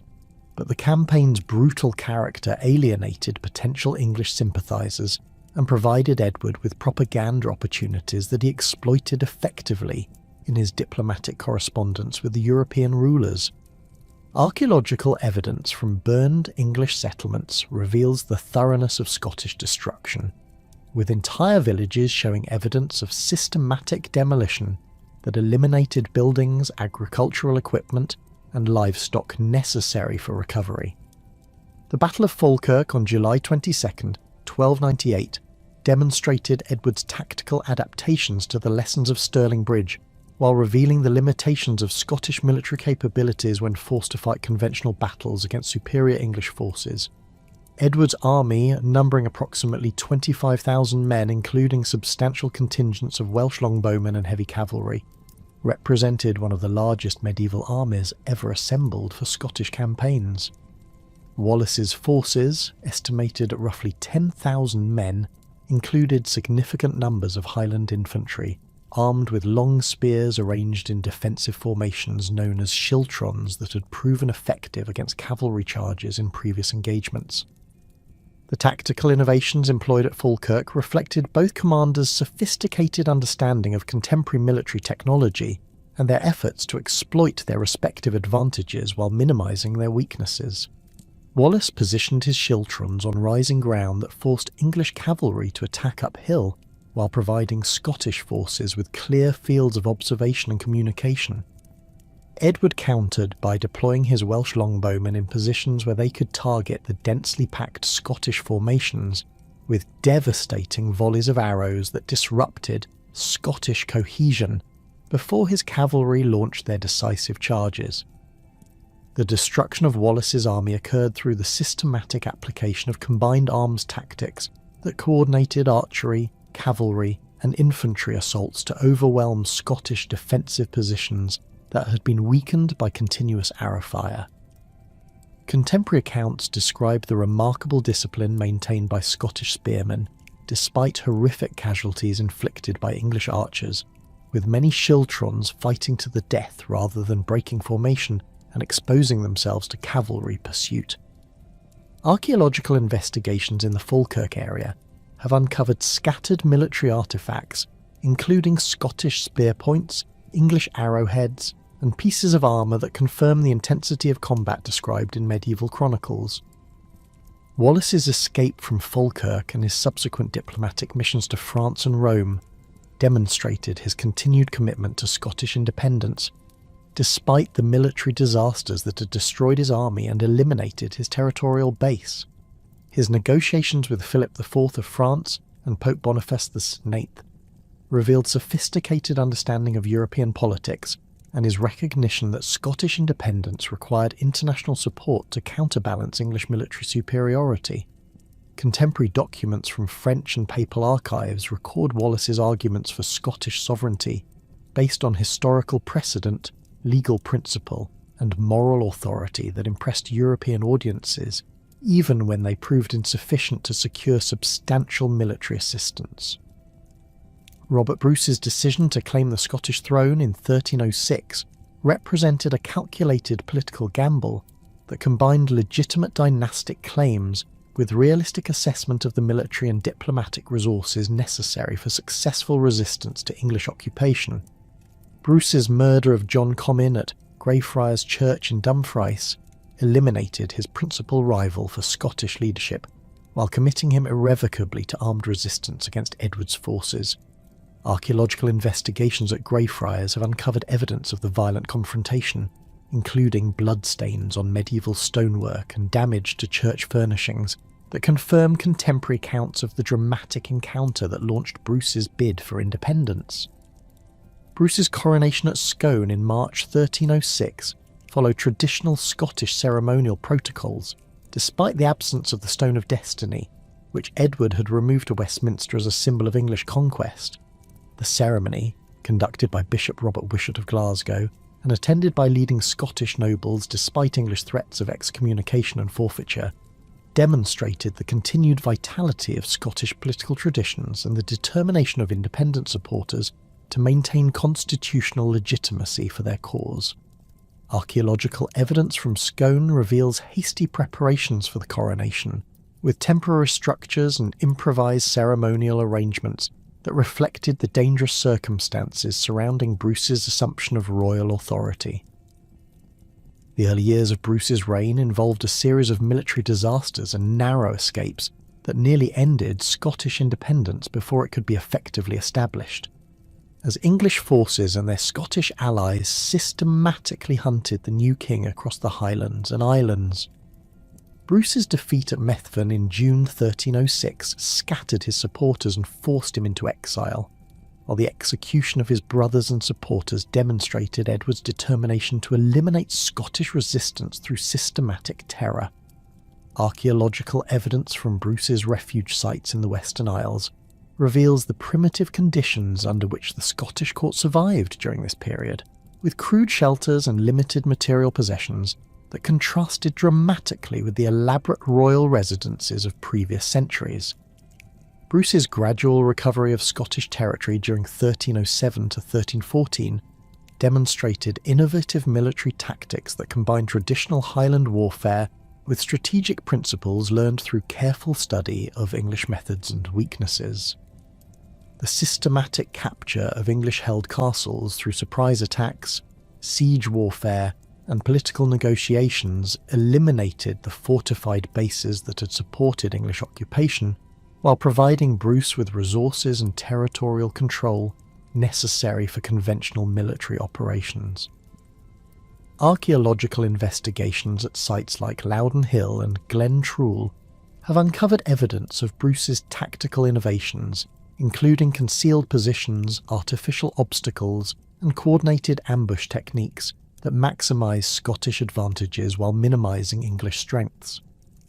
The Siege of Stirling Castle during 1313 to 1314 created the strategic situation that forced Edward II to launch the massive military expedition that culminated in the Battle of Bannockburn, as English determination to relieve their most important Scottish stronghold collided with Bruce's recognition that decisive victory required destruction of English field armies rather than mere territorial control. The complex negotiations surrounding the siege, including agreements about relief deadlines and combat conditions, reflected the sophisticated diplomatic protocols that governed medieval warfare, while creating the circumstances that made major battle inevitable. Archaeological evidence from Stirling reveals extensive English defensive preparations, including strengthened walls, expanded storage facilities, and improved communication systems that demonstrated the garrison's recognition of their vulnerable position. The Battle of Bannockburn on June 23, 24, 1314 represented the culmination of Bruce's military innovations and the decisive test of Scottish independence against the largest English army ever assembled for Scottish campaigns.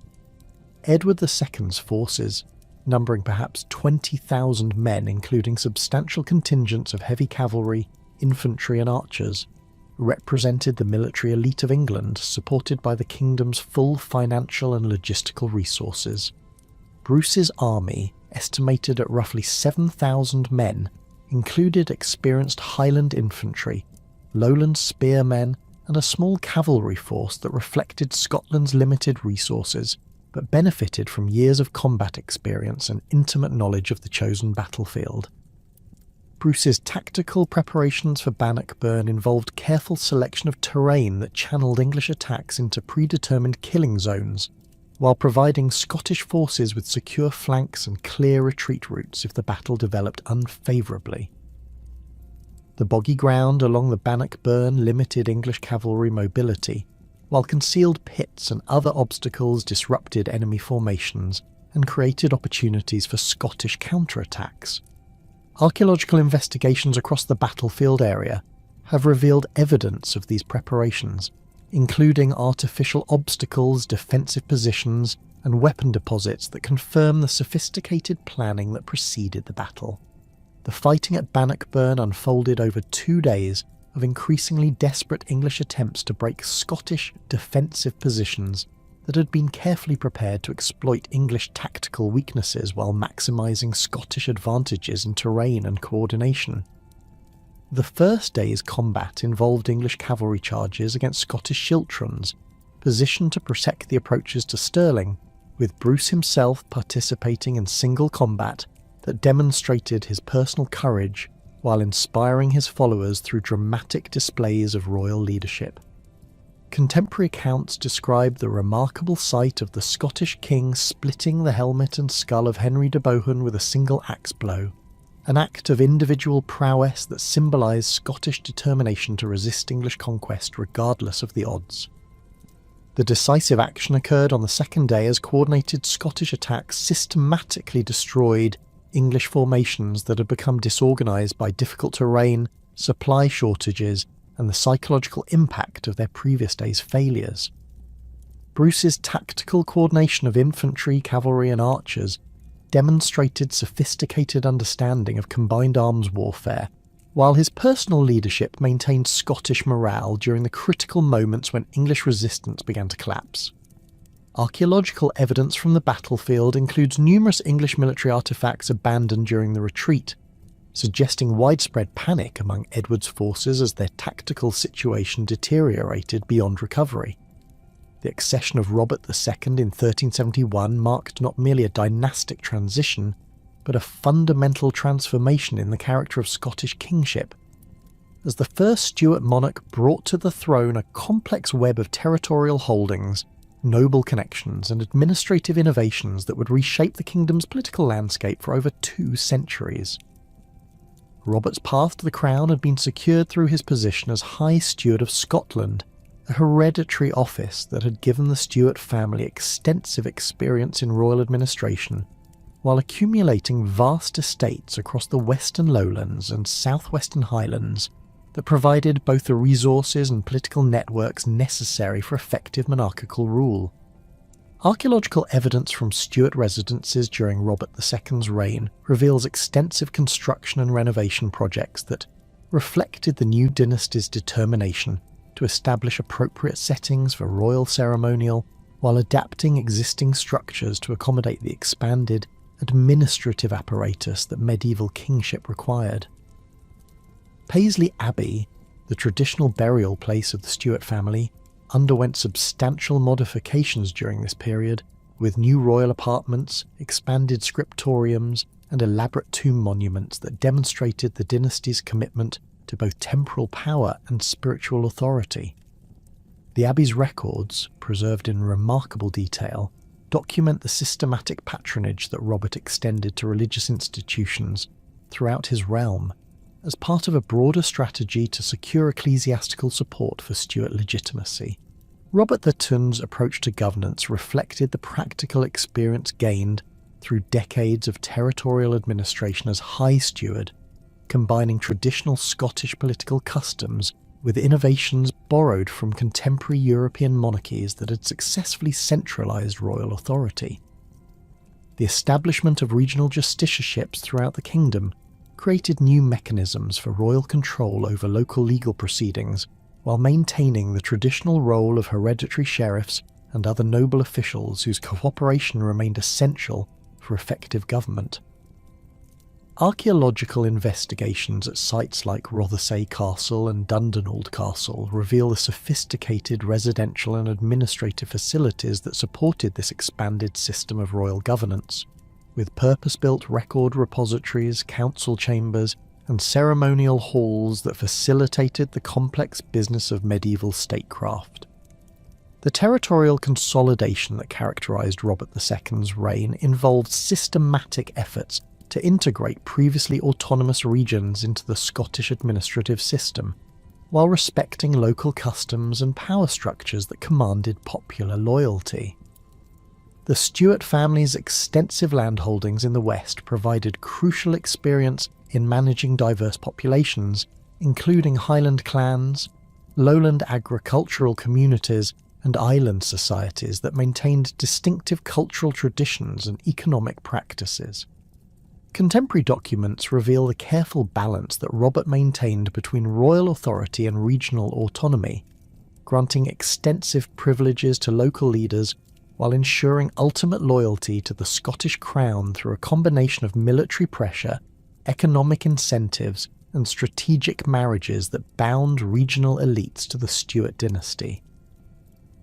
The reign of Robert III, who succeeded his father in 1390, demonstrated both the strengths and limitations of Stuart political methods as the kingdom faced increasing challenges from English aggression, internal noble rivalries, and the complex diplomatic requirements of late medieval European politics. Robert III's physical disabilities, resulting from injuries sustained in his youth,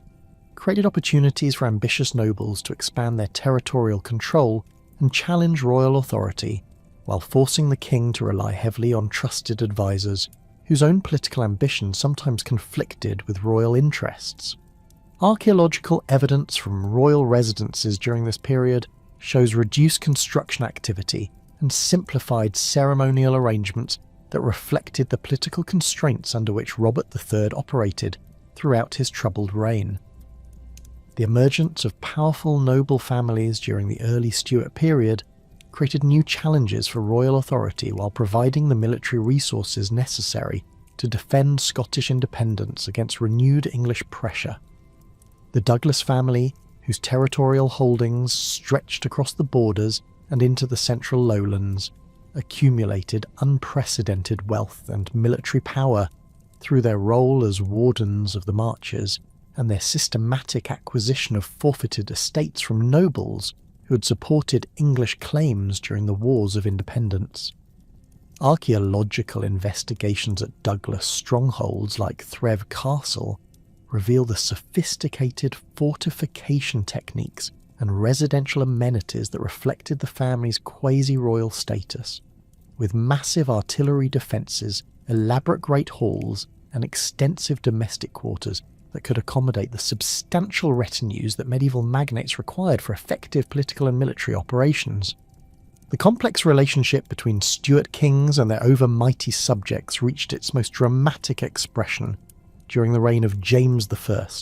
whose return from 18 years of English captivity in 1424 initiated a systematic campaign to restore effective royal authority through a combination of constitutional reform, military action, and strategic elimination of potential rivals.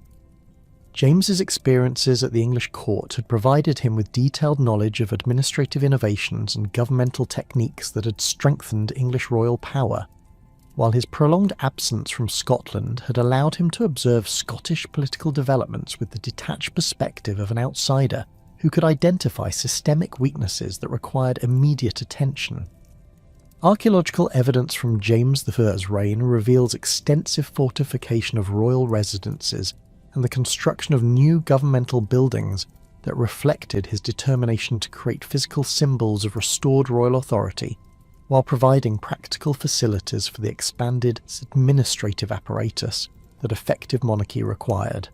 Linlithgow Palace, substantially rebuilt during James's reign, incorporated the latest developments in residential architecture while serving as a secure base for royal operations in the politically volatile Lowlands.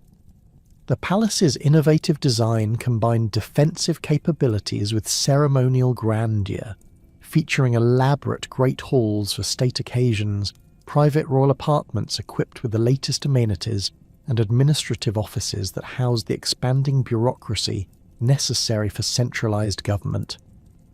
The systematic elimination of the Albany Stuarts and other potential rivals during the early years of James I's personal rule demonstrated the king's understanding that effective monarchy required the removal of alternative power centres that could challenge royal authority during periods of weakness or succession uncertainty.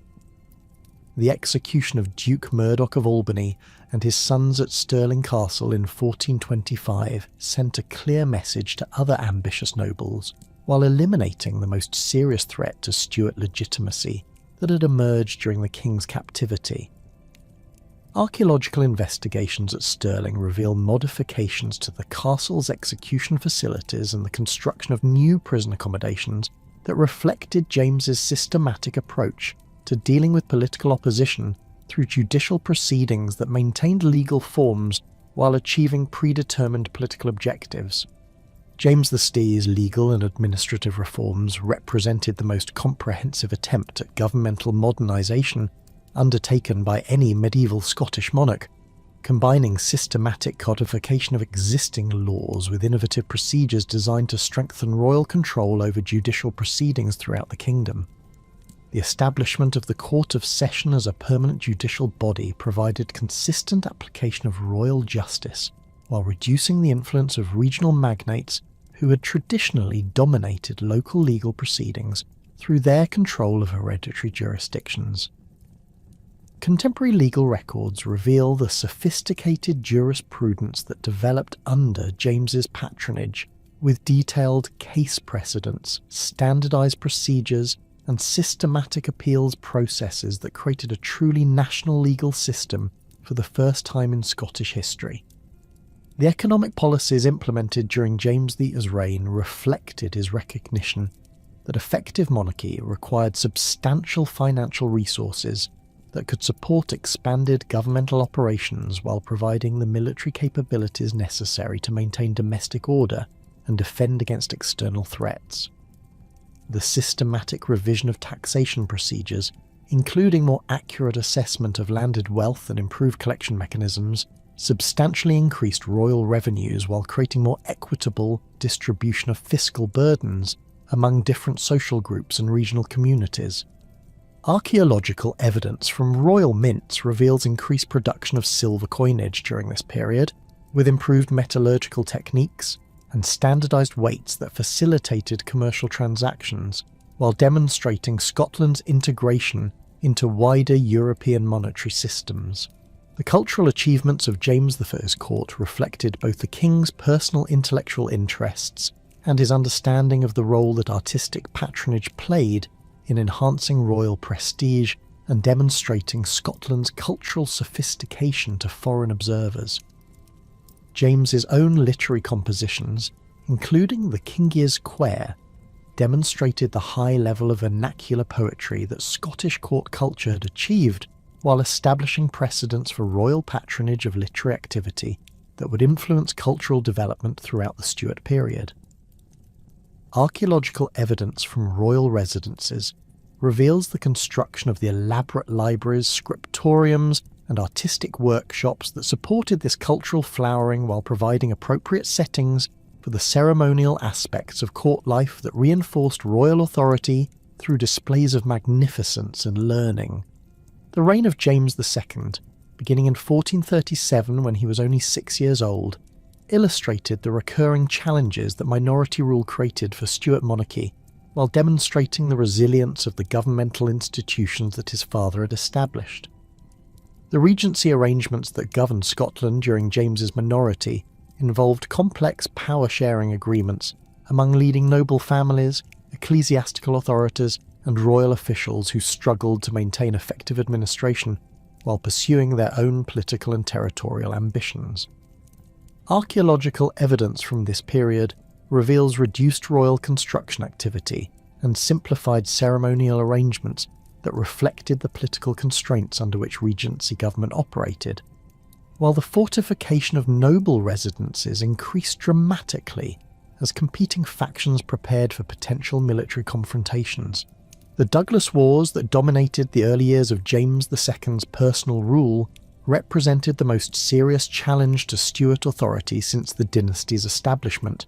as the Black Douglas family leveraged their extensive territorial holdings, military resources, and international connections to challenge royal supremacy throughout southern Scotland. The complexity of this conflict extended far beyond simple noble rebellion to encompass fundamental questions about the nature of Scottish monarchy, the relationship between crown and nobility, and Scotland's position within the broader European political system. Contemporary documents reveal the sophisticated diplomatic and military strategies employed by both sides, with the Douglases seeking French support for their opposition to royal policies, while James II cultivated English neutrality and papal approval for his actions against rebellious subjects. Archaeological investigations at Douglas strongholds reveal the extensive military preparations undertaken by both sides during this conflict, with systematic strengthening of fortifications, accumulation of artillery, and construction of new defensive works that reflected the increasingly sophisticated military technology available to late medieval commanders. Threave Castle, the principal Douglas stronghold, underwent substantial modifications during this period, including the construction of one of Scotland's earliest artillery towers, designed specifically to house and deploy the cannon that were revolutionising siege warfare throughout Europe. The systematic destruction of Douglas castles, following the family's final defeat in 1455, created archaeological evidence for the thoroughness of James II's victory, with deliberate demolition of defensive walls, fillings of wells, and destruction of residential quarters that ensured these strongholds could never again serve as centres of opposition to royal authority. The consolidation of royal power following the Douglas Wars enabled James II to implement comprehensive reforms in governmental administration, military organisation, and economic policy that strengthened Scottish monarchy while adapting it to the changing requirements of Renaissance statecraft. The systematic survey of royal lands and revenues undertaken during the 1450s provided detailed information about crown resources that enabled more effective fiscal planning, while identifying opportunities for increased income through improved estate management and more efficient tax collection. Archaeological evidence from royal residences reveals extensive construction projects during the later years of James II's reign, including new administrative buildings, expanded residential quarters, and elaborate ceremonial facilities that reflected the enhanced wealth and authority that successful political consolidation had achieved. The development of artillery as a decisive factor in Scottish military operations during James II's reign reflected both the king's personal interest in military technology and his recognition that effective monarchy required the ability to reduce rebel strongholds that had traditionally provided bases for opposition to royal authority. The importation of cannon from Flanders and France, along with the recruitment of foreign specialists to train Scottish gunners, represented substantial financial investments that demonstrated royal commitment to maintaining military superiority over potential challengers.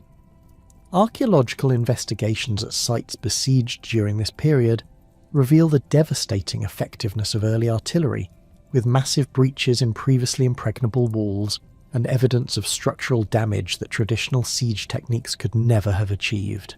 James III's accession in 1460 at the age of 8 initiated another period of minority rule that tested the governmental institutions established by his predecessors, while creating new opportunities for noble factions to advance their territorial and political ambitions.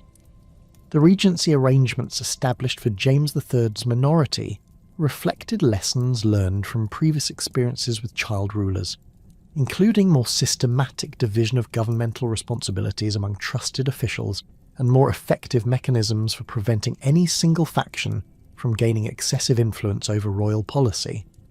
Archaeological evidence from royal residences during this period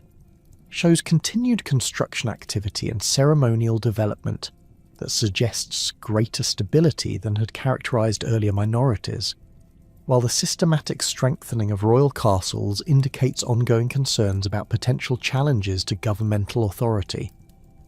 The personal rule of James III, beginning around 1469, revealed both the king's intellectual sophistication and his political limitations as he struggled to balance competing noble interests, while pursuing cultural and diplomatic policies that reflected his understanding of Renaissance political theory and artistic achievement. James's cultivation of humanist scholars, foreign artists, and innovative craftsmen created a court culture of remarkable sophistication that attracted international attention while providing models for cultural development throughout Scotland. Archaeological investigations at royal residences reveal the construction of the elaborate artistic workshops, expanded libraries, and sophisticated residential quarters that accommodated the cosmopolitan court culture that James fostered throughout his reign. The architectural innovations introduced during James III's reign reflected both contemporary European developments and adaptations to Scottish climatic and defensive requirements that created a distinctive national style. Stirling Castle underwent extensive renovation during this period, with new residential ranges that incorporated Renaissance decorative elements while maintaining the defensive capabilities that Scottish conditions required. The famous Great Hall at Stirling, completed during James's reign, represented one of the finest examples of late medieval royal architecture in Northern Europe, with sophisticated stone carving, elaborate timber roofing and ceremonial arrangements that provided appropriate settings for the increasingly complex protocols of Renaissance court life. The tragic end of James III's reign in 1488,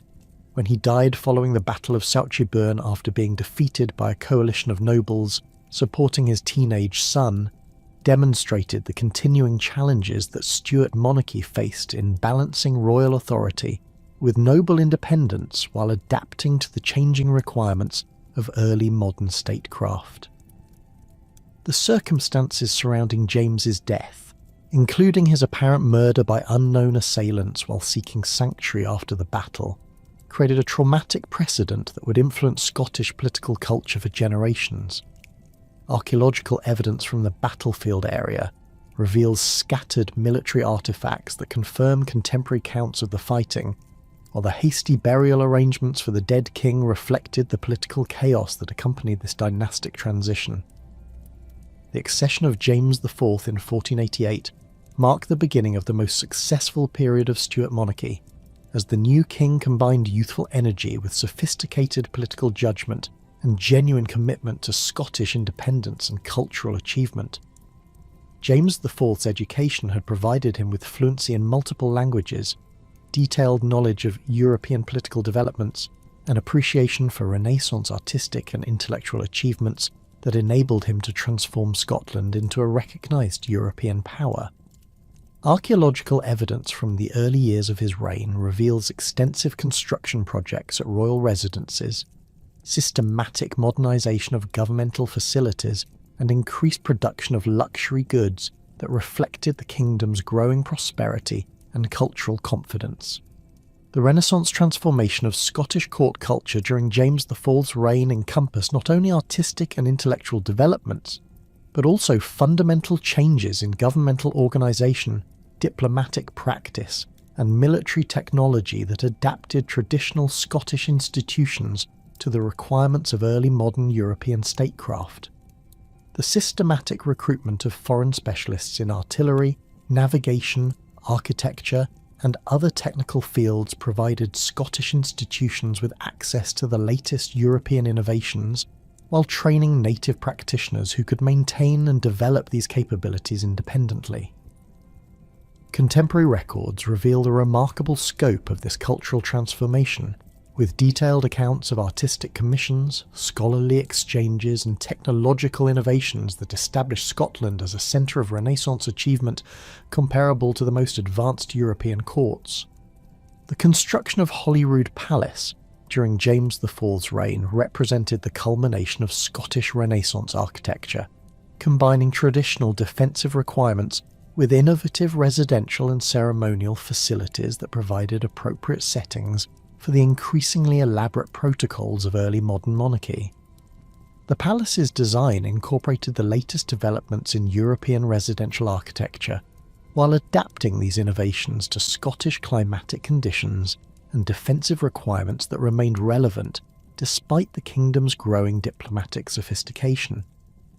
Archaeological investigations within the palace complex reveal the sophisticated infrastructure that supported court life, including elaborate kitchens, extensive storage facilities, and specialised workshops that produced the luxury goods necessary for effective diplomatic representation and ceremonial display. The naval developments initiated during James IV's reign reflected both the king's personal fascination with maritime technology and his strategic understanding of Scotland's geographic position as a potential naval power capable of challenging English control of northern European waters. The construction of the Great Michael, one of the largest warships of its era, represented an enormous financial investment that demonstrated Scottish commitment to naval power, while providing practical capabilities for protecting Scottish merchant shipping and projecting royal authority throughout the North Sea and Atlantic regions. Archaeological investigations at Scottish shipyards reveal the sophisticated technical capabilities that this naval programme required, including specialised facilities for timber preparation, ironworking, and the production of artillery and other naval equipment necessary for effective maritime warfare. The educational and religious reforms implemented during James IV's reign reflected the king's understanding that effective Renaissance monarchy required systematic development of human resources through improved educational institutions and religious practices that could support the complex administrative and cultural requirements of early modern statecraft. The expansion of university education at St Andrews, Glasgow and Aberdeen provided Scottish society with trained professionals in law, theology, medicine, and other fields essential for governmental and ecclesiastical administration, while the systematic reform of monastic institutions created more effective mechanisms for spiritual guidance and charitable assistance throughout the kingdom. Archaeological evidence from educational institutions reveals extensive construction of libraries, lecture halls, and residential facilities that accommodated the expanding student populations and scholarly communities that Renaissance learning required. The diplomatic achievements of James IV's reign established Scotland as a recognised European power, whose alliance was sought by major continental rulers and whose independence was acknowledged through formal treaties and ceremonial exchanges that demonstrated the kingdom's successful adaptation to Renaissance political culture. The marriage negotiations with European royal families,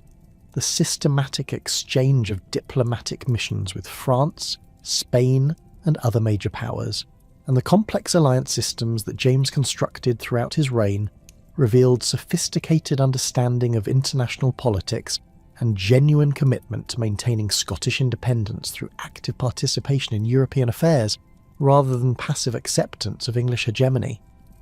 The cultural patronage that characterised James IV's court attracted artists, scholars and craftsmen from throughout Europe, while encouraging the development of distinctively Scottish traditions in literature, music and visual arts that combined international influences with indigenous cultural elements. The systematic collection of manuscripts, the commissioning of artistic works, and the support provided to poets, musicians and other cultural practitioners created a court environment that rivaled the most sophisticated European centres while maintaining distinctively Scottish characteristics that reflected the kingdom's unique historical experience and cultural heritage. Archaeological evidence from royal residences reveals the physical infrastructure that supported this cultural flowering, including specialised workshops, performance spaces and storage facilities that house the artistic treasures and scholarly resources that Renaissance court culture required. The death of Elizabeth in March 1603 brought James VI of Scotland to the English throne as James I of England, creating the unprecedented situation of a single monarch ruling two independent kingdoms with fundamentally different legal systems, religious establishments, and political traditions. James's journey south from Edinburgh to London in April 1603 transformed him from a relatively impoverished Scottish king into the ruler of Europe's wealthiest Protestant nation. Yet this dramatic elevation in status created complex challenges that would dominate British politics for the next century. Archaeological evidence from royal residences during this transitional period reveals the systematic modifications necessary to accommodate a peripatetic court that moved regularly between Edinburgh and London, with expanded residential quarters, improved communication facilities, and enhanced security arrangements that reflected the unprecedented administrative complexity of governing two distinct realms.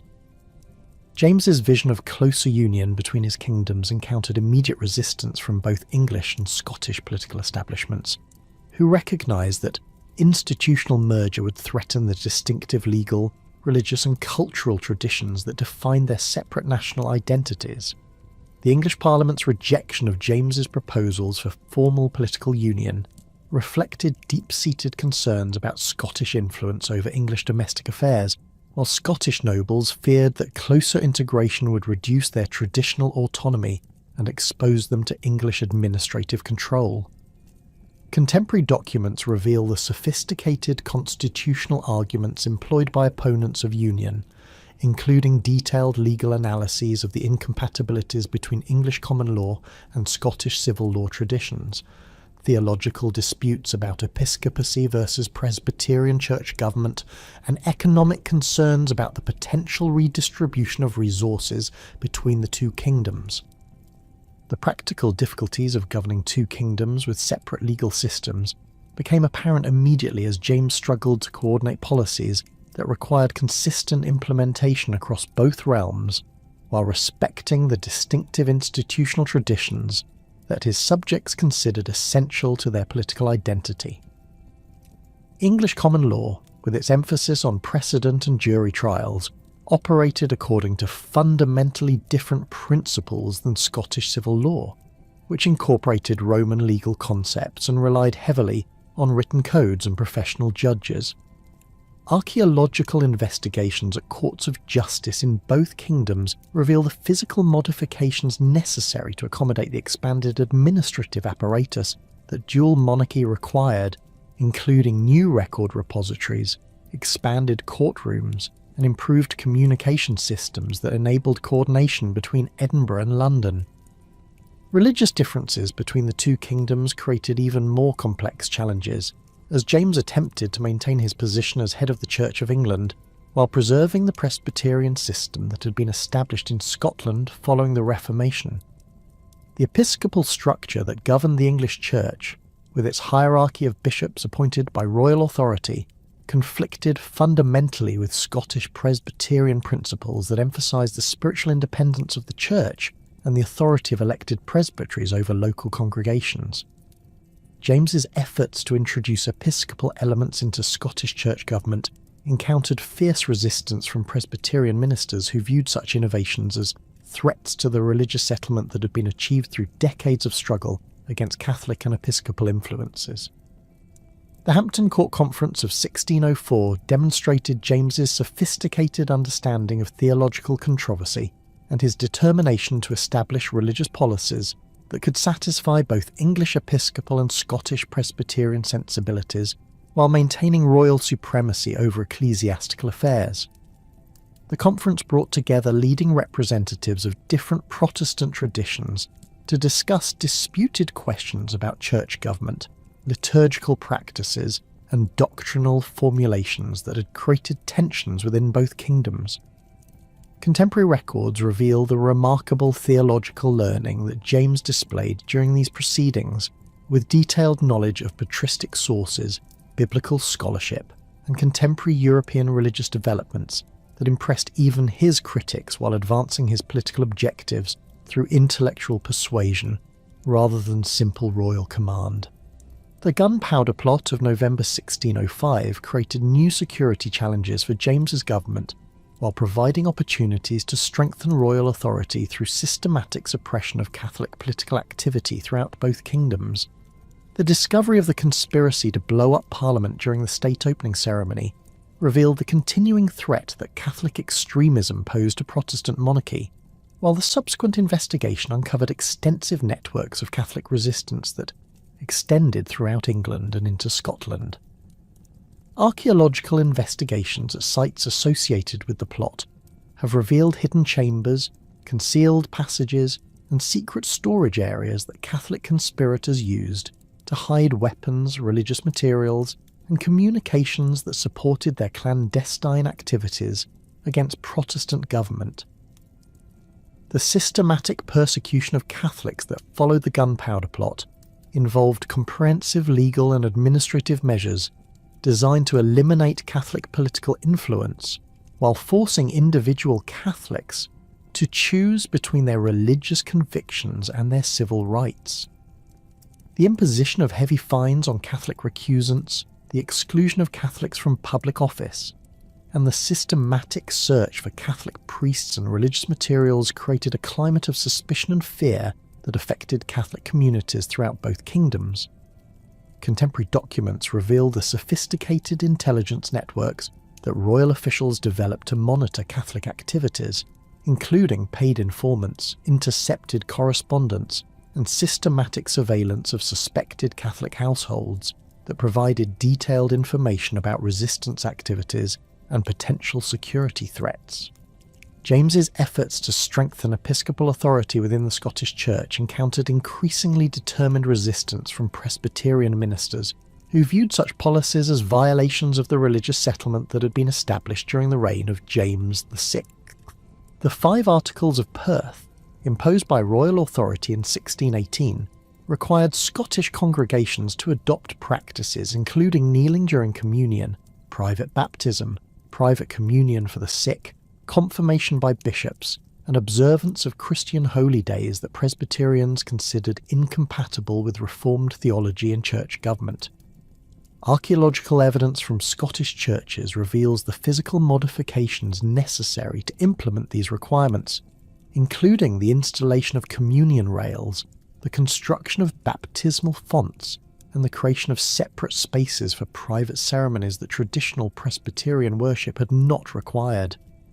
The resistance to the 5 Articles demonstrated the depth of Scottish commitment to Presbyterian principles and the political dangers that religious innovation created for royal authority in a kingdom where church and state remained closely connected through shared Calvinist theology and common opposition to Catholic influence. Presbyterian ministers organised systematic opposition through church courts, popular petitions, and coordinated resistance that challenged royal supremacy over ecclesiastical affairs while maintaining formal loyalty to James's political authority.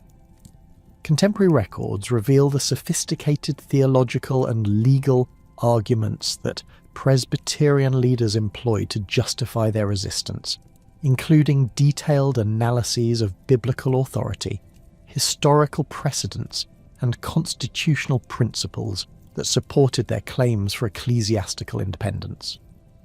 The accession of Charles V in 1625 brought to the throne a monarch whose understanding of kingship had been shaped by English court culture and whose religious sensibilities reflected high church Anglican traditions that emphasised ceremonial worship, episcopal authority, and royal supremacy over ecclesiastical affairs. Charles's limited experience of Scottish conditions and his apparent lack of appreciation for the distinctive religious and political traditions that shaped Scottish society created immediate tensions that would escalate into open conflict within a decade of his accession. Archaeological evidence from royal residences during Charles's early reign reveals the systematic introduction of Anglican ceremonial objects, religious artwork and liturgical furnishings that reflected the king's determination to impose religious uniformity throughout his dominions, regardless of local traditions and preferences. Charles's decision to extend his English religious policies to Scotland through the introduction of a new liturgy based on the English Book of Common Prayer represented a fundamental miscalculation of Scottish religious sentiment and political culture. The service book, imposed by royal authority without consultation with Scottish church authorities or parliamentary approval, required Scottish congregations to adopt liturgical practices that many Presbyterians considered incompatible with Reformed theology and dangerously similar to Catholic ceremonial traditions. The systematic resistance that greeted the service book's introduction demonstrated the continuing vitality of Scottish Presbyterian commitment and the political dangers that religious innovation created for royal authority in a kingdom where popular religious conviction remained closely connected to national identity. The famous riot at St Giles Cathedral in Edinburgh on July 23, 1637, when Jenny Geddes allegedly threw her stool at the dean who was reading from the new service book, symbolised the popular opposition that Charles's religious policies encountered throughout Scotland. Archaeological investigations at St Giles reveal the physical evidence of this confrontation, including damage to church furnishings and modifications to seating arrangements that reflect the tensions between traditional Scottish worship practices and the ceremonial requirements that the new liturgy imposed. Contemporary accounts describe scenes of unprecedented disorder as congregations throughout Scotland rejected the new service book through organised protests, systematic non-compliance, and coordinated resistance that challenged royal authority over ecclesiastical affairs. The National Covenant, signed initially in Greyfriars Churchyard in Edinburgh on February 28, 1638, represented the most significant constitutional challenge to royal authority in Scottish history, combining religious protest with political resistance in a document that asserted Scottish rights to maintain their distinctive religious and legal traditions against royal attempts at uniformity. The Covenant's theological arguments drew upon sophisticated Presbyterian ecclesiology and Scottish legal precedents to justify resistance to royal religious policies, while its political implications extended far beyond ecclesiastical affairs to encompass fundamental questions about the relationship between monarchy and popular consent. Archaeological evidence from Greyfriars Churchyard includes the stone table where the original covenant was signed, along with modifications to the churchyard that accommodated the thousands of Scots who gathered to add their signatures to this revolutionary document. The systematic organisation of covenant support throughout Scotland revealed the sophisticated political networks that Presbyterian leaders had developed during decades of resistance to episcopal innovation, with coordinated campaigns that collected signatures from virtually every parish in the kingdom while maintaining discipline and unity despite royal attempts at suppression. The Covenanters established alternative governmental structures including committees of correspondence, regional assemblies, and military organisations that effectively challenged royal authority throughout Scotland, while maintaining formal protestations of loyalty to Charles's person, if not his policies. Contemporary documents reveal the remarkable organisational capabilities that the Covenant movement demonstrated, including systematic fundraising, coordinated propaganda campaigns, and military preparations that transformed religious protest into political revolution. The Bishops' Wars of 1639 and 1640 demonstrated the military capabilities that Scottish Covenanters had developed through their systematic resistance to royal religious policies, as experienced Scottish soldiers who had served in European conflicts provided professional leadership for popular forces motivated by religious conviction and political grievance. The First Bishops' War revealed Charles's military weaknesses and financial constraints, as his hastily assembled English forces proved incapable of suppressing Scottish resistance without substantial reinforcements and improved logistics that the king's limited resources could not provide. Archaeological investigations at sites along the Anglo-Scottish border reveal the extensive military preparations undertaken by both sides, including fortified camps, weapon depots and communication systems that supported the complex logistics of early modern warfare. The pacification of Berwick in June 1639 represented a temporary compromise that satisfied neither side, while providing opportunities for both Charles and the Covenanters to prepare for renewed conflict that both recognised as inevitable. The agreement's provisions for a new General Assembly and Parliament in Scotland created forums where Covenant supporters could consolidate their political gains, while Charles attempted to develop strategies for reasserting royal authority through legal and administrative means rather than direct military confrontation. Archaeological evidence from this period reveals continued military preparations by both sides, including the construction of new fortifications, the accumulation of weapons and supplies, and the training of military forces that both parties recognised would be necessary for the decisive conflict that diplomatic solutions had failed to prevent. The Second Bishops' War in 1640 demonstrated the complete collapse of Charles's authority in Scotland as Covenanter forces invaded northern England and occupied Newcastle, forcing the king to summon Parliament for the first time in 11 years to secure the financial resources necessary to end Scottish occupation of English territory. The Covenanter victory at Newburn revealed the professional military capabilities that Scottish forces had achieved under experienced commanders like Alexander Leslie, who had learned modern warfare during service in European conflicts and applied these skills to the defence of Scottish religious and political independence.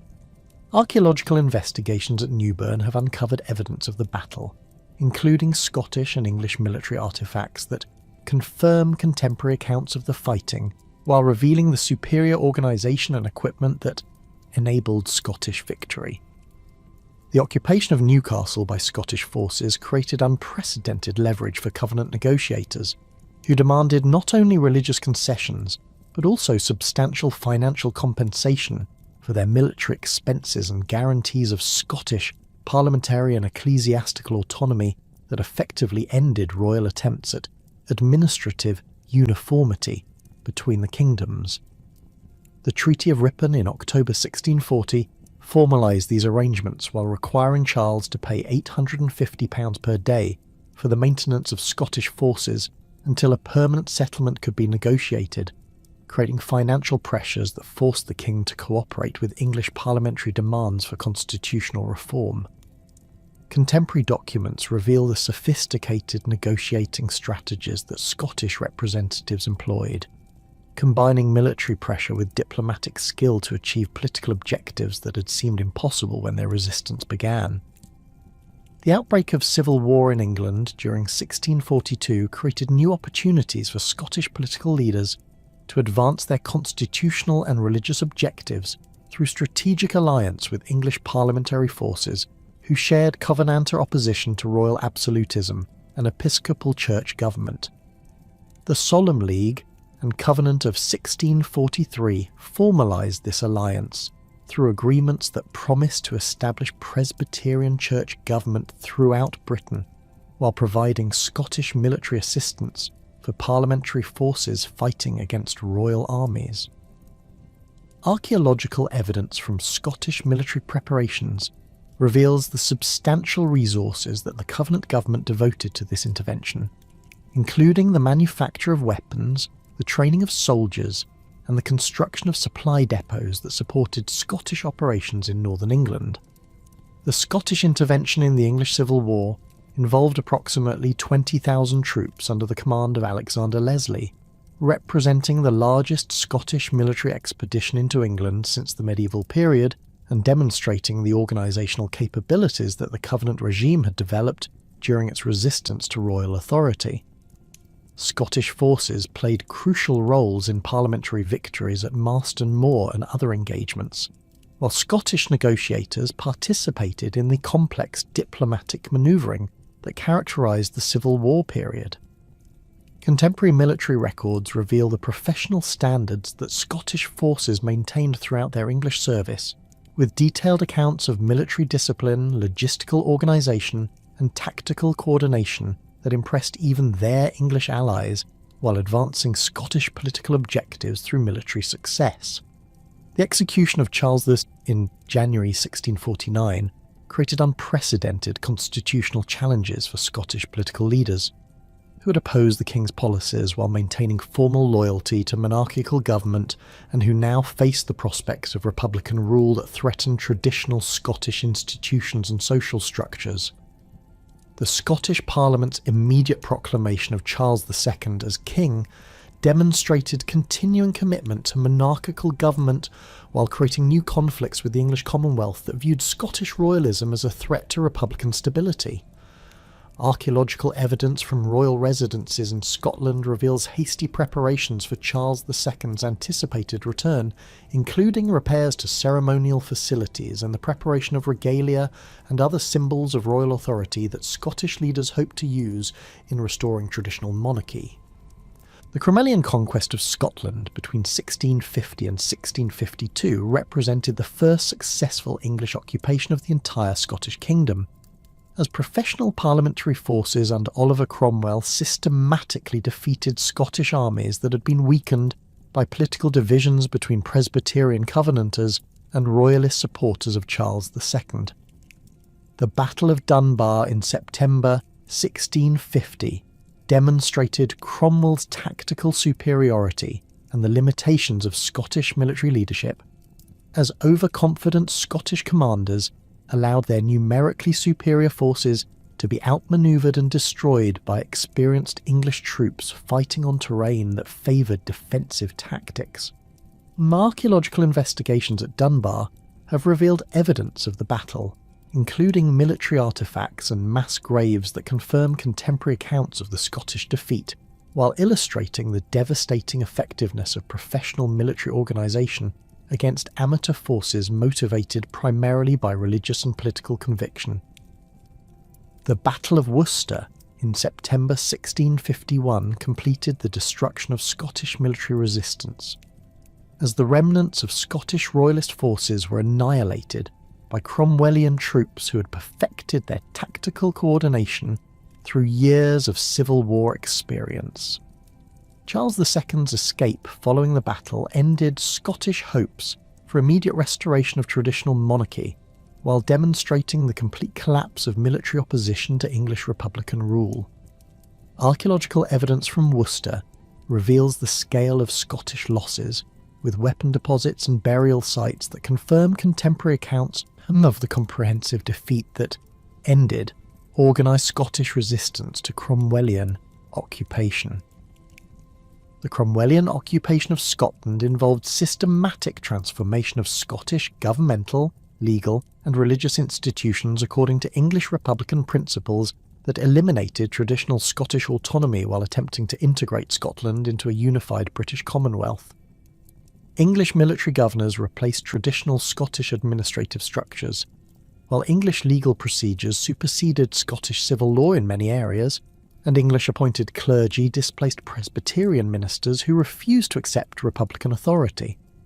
Archaeological investigations at sites throughout Scotland reveal the physical infrastructure that supported this occupation, including military barracks, administrative buildings, and fortified positions that enabled English forces to maintain control over a hostile population through systematic surveillance and military intimidation. The economic impact of Cromwellian rule created new hardships for Scottish society as heavy taxation, military requisitions, and disrupted trade networks reduced living standards, while funding the substantial military forces necessary to maintain English control over Scottish territory. The systematic destruction of Scottish castles and fortified houses eliminated traditional centres of noble power, while preventing potential focal points for resistance activities, creating archaeological evidence of deliberate demolition that transformed the Scottish landscape. Contemporary records reveal the comprehensive nature of these changes, with detailed accounts of property confiscations, population movements, and economic disruption that affected every level of Scottish society during the decade of English occupation. The religious policies implemented during the Cromwellian period involved systematic suppression of both Episcopal and Presbyterian church government in favour of independent congregational structures that reflected English Puritan theology while eliminating the distinctive Scottish religious traditions that had shaped national identity since the Reformation. English-appointed clergy replaced Scottish ministers who refused to accept congregational principles, while traditional Scottish religious practices were prohibited or substantially modified to conform to Puritan standards of worship and church government. Archaeological evidence from Scottish churches reveals the physical changes that these policies required, including the removal of traditional furnishings, the modification of architectural arrangements, and the installation of new liturgical equipment that supported congregational rather than Presbyterian worship practices. The restoration of Charles II in 1660 created opportunities for Scottish political and religious leaders to reassert traditional institutions while negotiating the terms under which Scotland would be reintegrated into the Stuart monarchy that had been interrupted by republican rule. The initial enthusiasm that greeted the restoration reflected widespread Scottish desire to restore traditional governmental and religious arrangements, while the systematic dismantling of Cromwellian administrative structures provided immediate evidence of the new regime's commitment to Scottish autonomy. Archaeological evidence from this period reveals extensive reconstruction of royal residences, churches, and other institutional buildings that had been damaged or modified during the occupation, with new construction projects that demonstrated renewed confidence in traditional Scottish institutions. Charles II's Scottish policies reflected his determination to establish effective royal control over Scottish affairs while avoiding the religious controversies that had destroyed his father's authority and led to civil war and republican rule.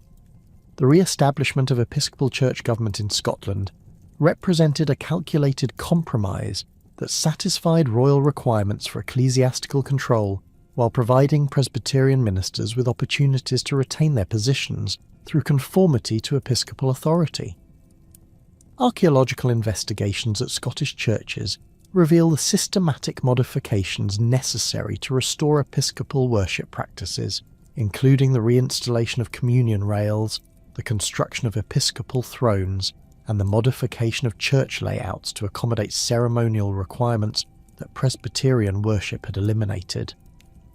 The Covenanters' resistance to restored episcopal authority demonstrated the continuing vitality of Presbyterian commitment among significant portions of Scottish society, particularly in the southwestern counties where popular religious conviction remained closely connected to memories of earlier struggles for ecclesiastical independence.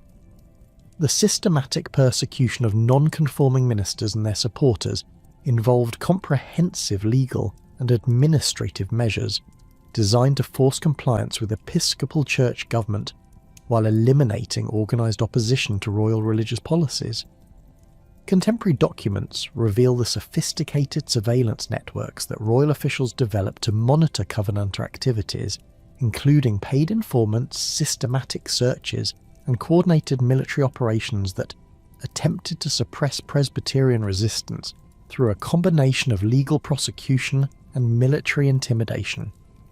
The Pentland Rising of November 1666 represented the first major armed resistance to Restoration religious policies, as approximately 3,000 Covenanters from the southwestern counties marched toward Edinburgh in a desperate attempt to petition for religious concessions, while demonstrating their willingness to resist episcopal authority through military action if necessary. The rebels' defeat at Rullion Green revealed both their military limitations and the determination of royal forces to suppress religious dissent through decisive military action that would deter future resistance. Archaeological investigations at Rullion Green have uncovered evidence of the battle, including Covenanter weapons and equipment that confirm contemporary accounts of their inadequate military preparation,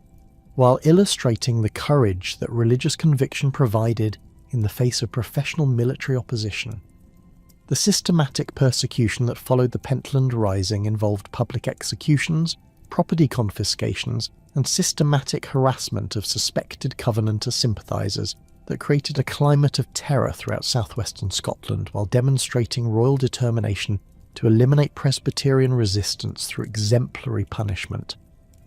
The execution of Covenanter leaders in Edinburgh provided dramatic public demonstrations of the consequences of resistance to royal authority, while the systematic destruction of Covenanter property and the displacement of their families created practical hardships that were intended to discourage future opposition. Archaeological evidence from this period includes hidden caches of religious materials, concealed meeting places, and modified domestic architecture that reveals the lengths to which Covenanters went to maintain their religious practices despite official persecution.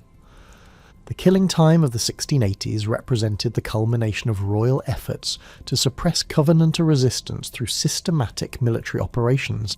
that treated religious dissent as treasonous rebellion requiring decisive military response. The deployment of Highland troops under commanders like John Graham of Claverhouse created new levels of violence and intimidation as soldiers trained in clan warfare applied their methods to the suppression of religious dissent among lowland populations. Archaeological investigations throughout southwestern Scotland reveal evidence of this campaign, including burned farmsteads, hidden weapon caches, and hastily constructed refuges that demonstrate both the intensity of military pressure and the determination of Covenanter resistance. The Sanquhar Declaration of June 1680 represented the most radical expression of Covenanter political theory, as militant Presbyterians formally renounced their allegiance to Charles II and declared their intention to establish a Presbyterian Commonwealth based on Covenant principles.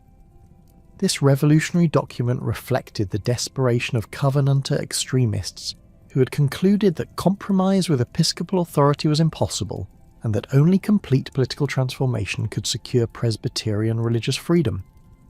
Contemporary responses to the declaration reveal the isolation of militant Covenanters from more moderate Presbyterian opinion, while royal authorities used the document as justification for intensified persecution of all suspected Covenanter sympathisers, regardless of their actual involvement in extremist activities. The Battle of Bothwell Bridge in June 1679 demonstrated the military limitations of Covenanter forces while revealing the political divisions that weakened Presbyterian resistance to royal authority. The gathering of approximately 6,000 Covenanters represented the largest armed demonstration of Presbyterian strength during the Restoration period, but internal disagreements about political objectives and military strategy prevented effective coordination against royal forces that possessed superior organisation and equipment. Archaeological investigations at Bothwell Bridge have uncovered evidence of the battle, including Covenanter weapons and defensive positions that confirm contemporary accounts of their military preparations, while illustrating the tactical advantages that professional royal forces possessed over amateur religious enthusiasts. The Revolution of 1688 created unprecedented opportunities for Scottish Presbyterians to achieve the religious and political objectives that had motivated decades of resistance to Stuart religious policies, as the overthrow of James VII provided mechanisms for eliminating episcopal church government while establishing constitutional limitations on royal authority. The Convention Parliament that assembled in Edinburgh during 1689 included substantial numbers of Presbyterian supporters who had been excluded from political participation during the Restoration period, creating opportunities for systematic reform of Scottish religious and political institutions. However, the revolutionary settlement that emerged from these deliberations would prove deeply divisive, particularly among Highland clans whose traditional loyalties to the Stuart dynasty created lasting opposition to the new Protestant monarchs William and Mary. The Jacobite cause, deriving its name from Jacobus, the Latin form of James, would dominate Scottish politics for nearly 6 decades, transforming Highland society while creating a romantic mythology that obscured the complex political, religious, and economic motivations that sustained this prolonged resistance to the revolutionary settlement. The Highland clan's adherence to Jacobitism reflected a complex web of traditional loyalties, religious convictions, and political calculations that extended far beyond simple devotion to the exiled Stuart dynasty. Many Highland chiefs had received their lands through direct grants from Stuart monarchs, creating feudal obligations that bound them personally to the royal family, regardless of broader political developments. The Catholic faith retained by several major clans, including the MacDonalds of Glengarry and the Gordons of Huntly, provided additional religious motivation for supporting the Catholic James VII against Protestant usurpers. Archaeological evidence from Highland castles during this period reveals systematic preparation for military action, including the construction of weapon storage facilities, the strengthening of defensive positions, and the accumulation of supplies necessary for extended resistance to government forces. The episcopal clergy who had dominated Scottish church government during the Restoration period found themselves displaced by the re-establishment of Presbyterian authority, creating another significant source of Jacobite support among religious groups who viewed the revolution as an illegitimate overthrow of divinely appointed authority. Many episcopal ministers refused to accept the new religious settlement, maintaining clandestine congregations throughout Scotland, while providing ideological justification for resistance to the revolutionary government. Contemporary documents reveal extensive correspondence networks that connected displaced episcopal clergy with Highland chiefs and Lowland nobles who shared their opposition to the new regime, creating sophisticated communication systems that coordinated Jacobite activities across geographical and social boundaries. The economic grievances that motivated Jacobite support reflected broader tensions between traditional Highland society and the commercial developments that were transforming Lowland Scotland during the late 17th century. Many Highland chiefs faced increasing financial pressures as traditional cattle raiding and feudal obligations proved inadequate to meet the monetary requirements of participation in broader Scottish political and economic networks. The revolutionary government's policies favoured lowland commercial interests, while imposing new taxation and administrative requirements that threatened traditional Highland autonomy. Archaeological investigations at Highland settlements reveal evidence of economic stress during this period, including reduced construction activity, simplified material culture, and the abandonment of marginal agricultural areas that suggest declining prosperity in many clan territories. The first major Jacobite rising began in the summer of 1689, when John Graham of Claverhouse, Viscount Dundee, raised the royal standard for James VII in the Highlands, and assembled a coalition of clan forces that represented the most formidable military challenge to the revolutionary settlement in Scotland. Dundee's personal charisma and military reputation, earned through his ruthless suppression of Covenanter resistance during the 1680s, provided crucial leadership for Highland forces that possessed individual courage and intimate knowledge of local terrain, but lacked the organisational structure necessary for sustained military operations against professional government troops. The Highland army that gathered around Dundee included approximately 2,000 men drawn from clans throughout the Central and Western Highlands, representing the largest mobilisation of traditional Highland military power since the civil wars of the previous century. The Battle of Killiecrankie on July 27, 1689, demonstrated both the devastating effectiveness of Highland charge tactics and the crucial importance of competent leadership for Jacobite military success. Dundee positioned his forces on the slopes above the pass of Killiecrankie, where government troops under General Hugh Mackay were forced to attack uphill across difficult terrain that negated their advantages in discipline and firepower. The Highland charge, delivered with traditional broadswords and targes after an initial volley of musket fire, struck the government line with such force that organised resistance collapsed within minutes.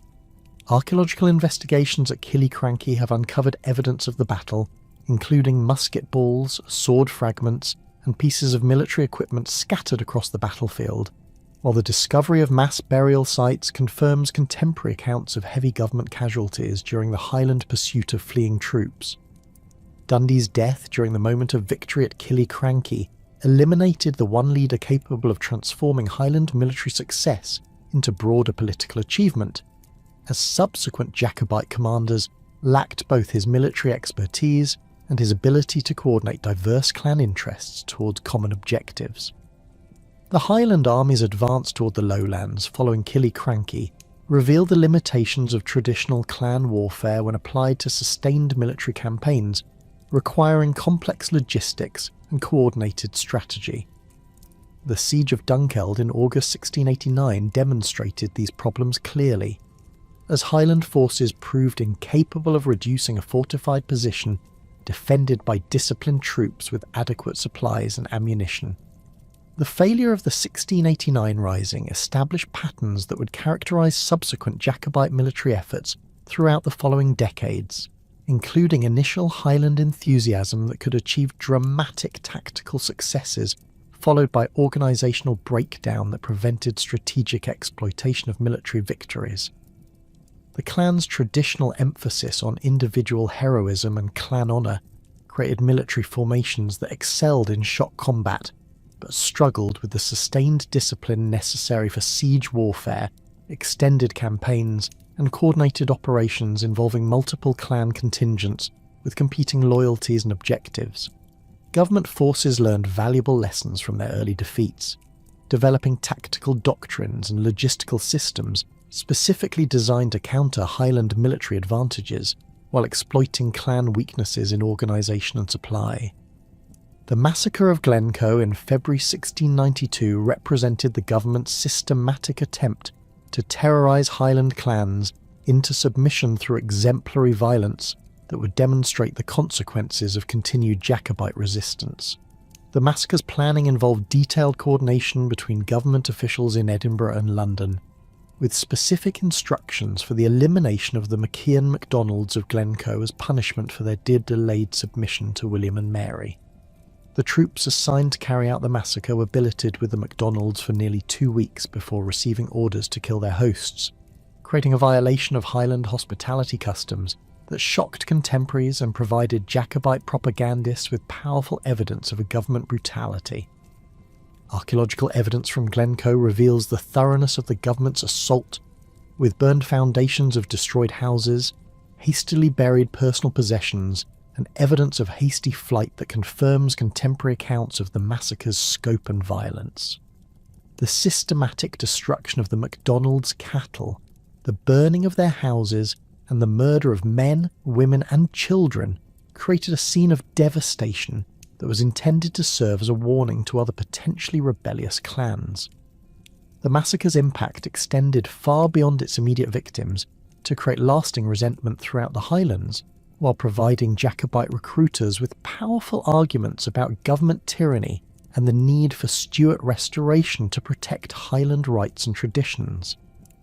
The government's investigation of the Glencoe massacre revealed the complex administrative and military apparatus that had been developed to control Highland resistance, including detailed intelligence networks, coordinated military planning, and systematic legal procedures designed to provide official justification for actions that violated both Scottish law and traditional Highland customs.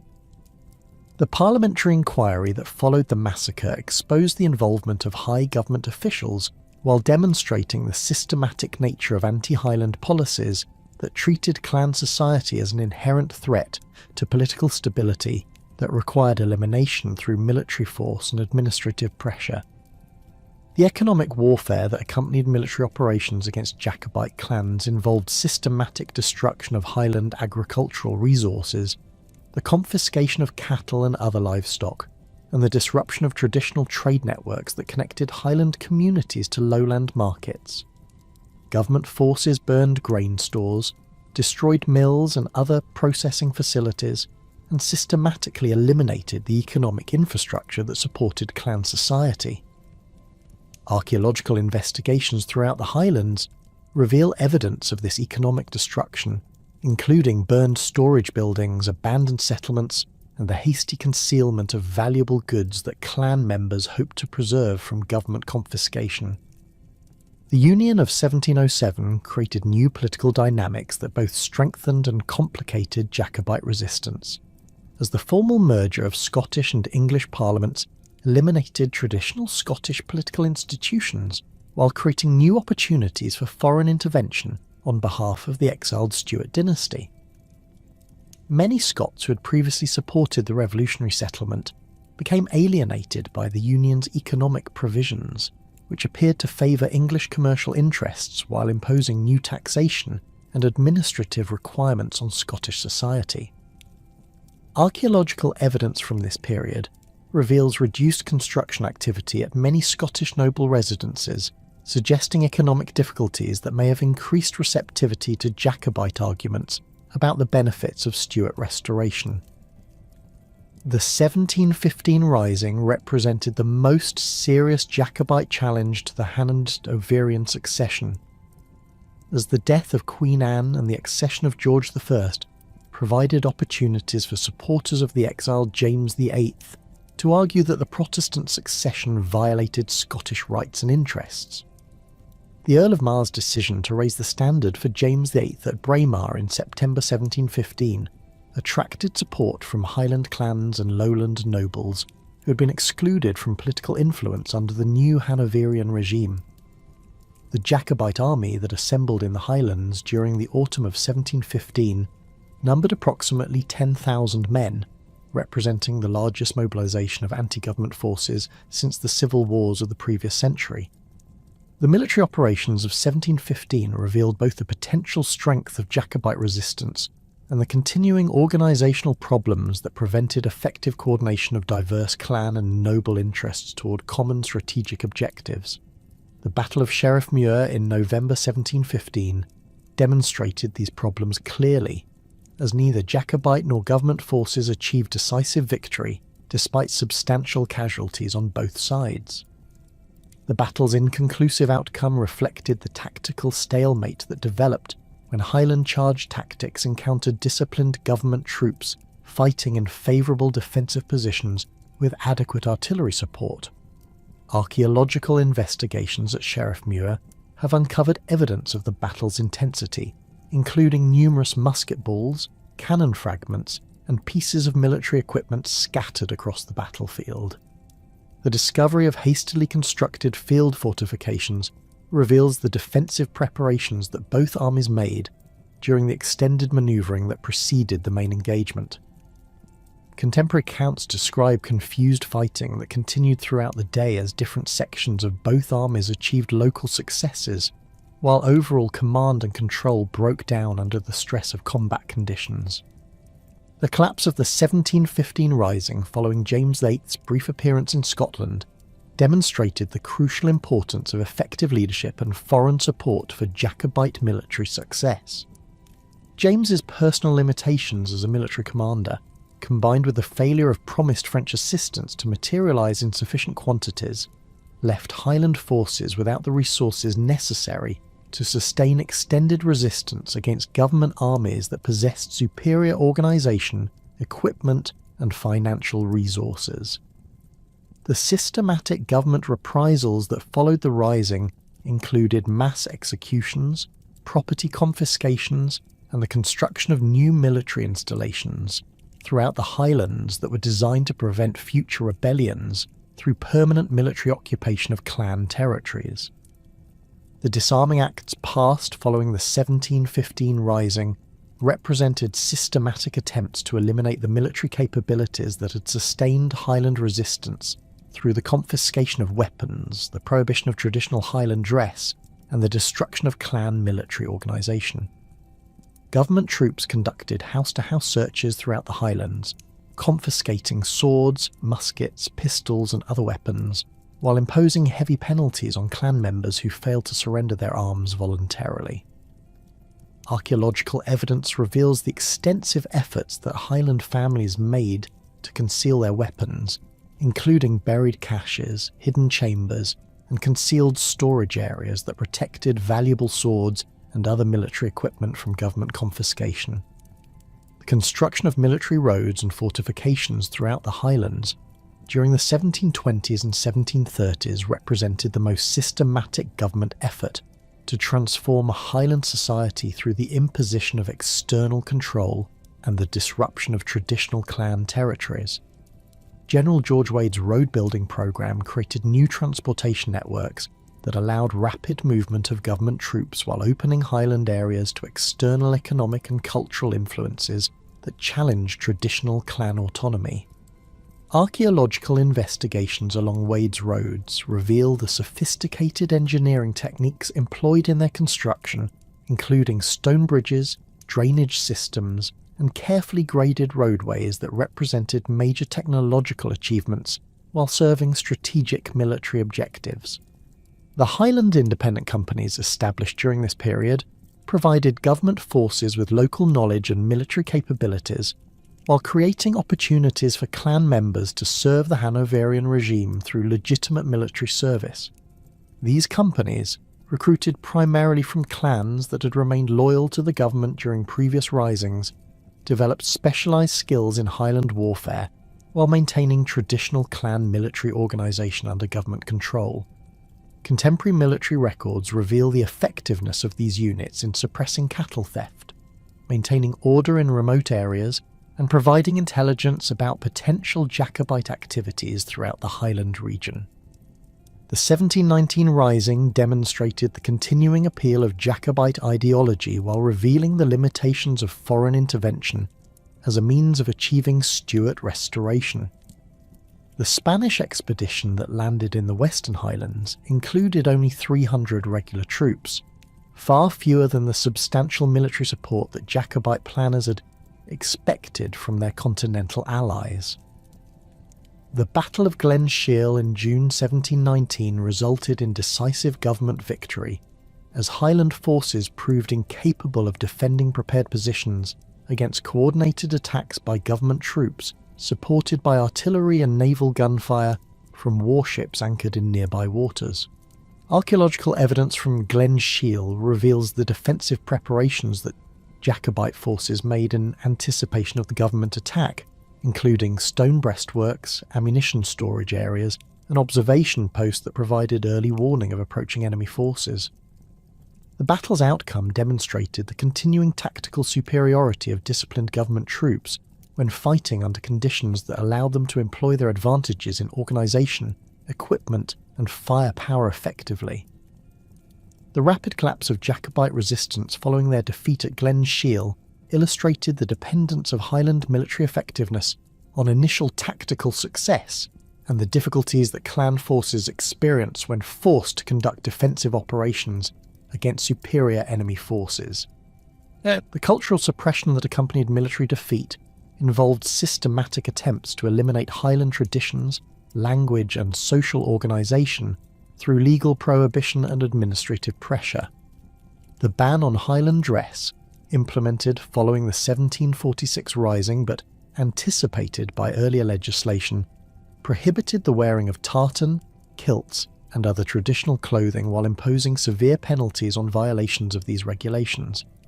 Government officials conducted systematic searches for prohibited clothing while encouraging Highland families to adopt Lowland dress and customs that were considered more compatible with civilised society and political loyalty. The economic transformation of Highland society during the early 18th century created new pressures that both strengthened and complicated Jacobite resistance, as traditional clan economies proved increasingly inadequate to meet the financial requirements of participation in broader Scottish and British commercial networks. Many clan chiefs faced mounting debts as they attempted to maintain traditional hospitality and military obligations while adapting to monetary economic relationships that required cash payments rather than traditional feudal services. Archaeological evidence from Highland settlements reveals changes in material culture during this period, including the adoption of new agricultural techniques, the construction of improved housing, and the development of small-scale manufacturing that reflected efforts to increase economic productivity and generate monetary income. The cattle trade that connected Highland communities to lowland markets created new forms of economic dependence while providing clan chiefs with opportunities to generate the cash income necessary for political and military activities. The systematic development of drove roads, markets, and credit networks transformed Highland economic relationships, while maintaining traditional clan social structures that continue to emphasise personal loyalty and military service. Contemporary commercial records reveal the substantial scale of this trade, with thousands of cattle moving annually from Highland breeding areas to lowland fattening grounds and urban markets throughout Britain. Bonnie Prince Charlie's landing in Scotland during July 1745 represented the final and most dramatic attempt to restore the Stuart dynasty through Highland military action, supported by French assistance and coordinated with broader European conflicts that engaged British military resources throughout the empire. Charles Edward Stuart's personal charisma and romantic appeal provided crucial psychological advantages for Jacobite recruitment, while his inexperience in military and political affairs created strategic limitations that would ultimately contribute to the Rising's catastrophic failure. The Prince's initial success in raising Highland support demonstrated the continuing appeal of Jacobite ideology, while revealing the sophisticated organisation and international connections that had sustained the Stuart cause through decades of exile and disappointment. The raising of the standard at Glenfinnan in August 1745 attracted clan contingents that represented the largest Highland military mobilisation since 1715, with approximately 1,200 men initially joining the Prince's forces and additional recruits arriving throughout the early stages of the campaign. The Highland army that emerged from this gathering combined traditional clan military organisation with tactical innovations learned through decades of military experience in European conflicts, creating a formidable fighting force that possessed both individual courage and collective discipline. Archaeological investigations at Glenfinnan have uncovered evidence of the gathering, including temporary campsites, weapon maintenance areas, and ceremonial spaces where clan leaders pledged their support to the Stuart cause. The march south from the Highlands demonstrated the Highland Army's remarkable mobility and tactical flexibility, while revealing the strategic challenges that faced any attempt to achieve political objectives through military conquest of Britain. The capture of Edinburgh in September 1745 provided crucial psychological and material advantages for Jacobite forces, while demonstrating the weakness of government military preparations in Scotland. The Battle of Prestonpans on September 21, 1745, resulted in decisive Jacobite victory as Highland charge tactics overwhelmed government troops who had been poorly positioned and inadequately prepared for the speed and violence of clan warfare.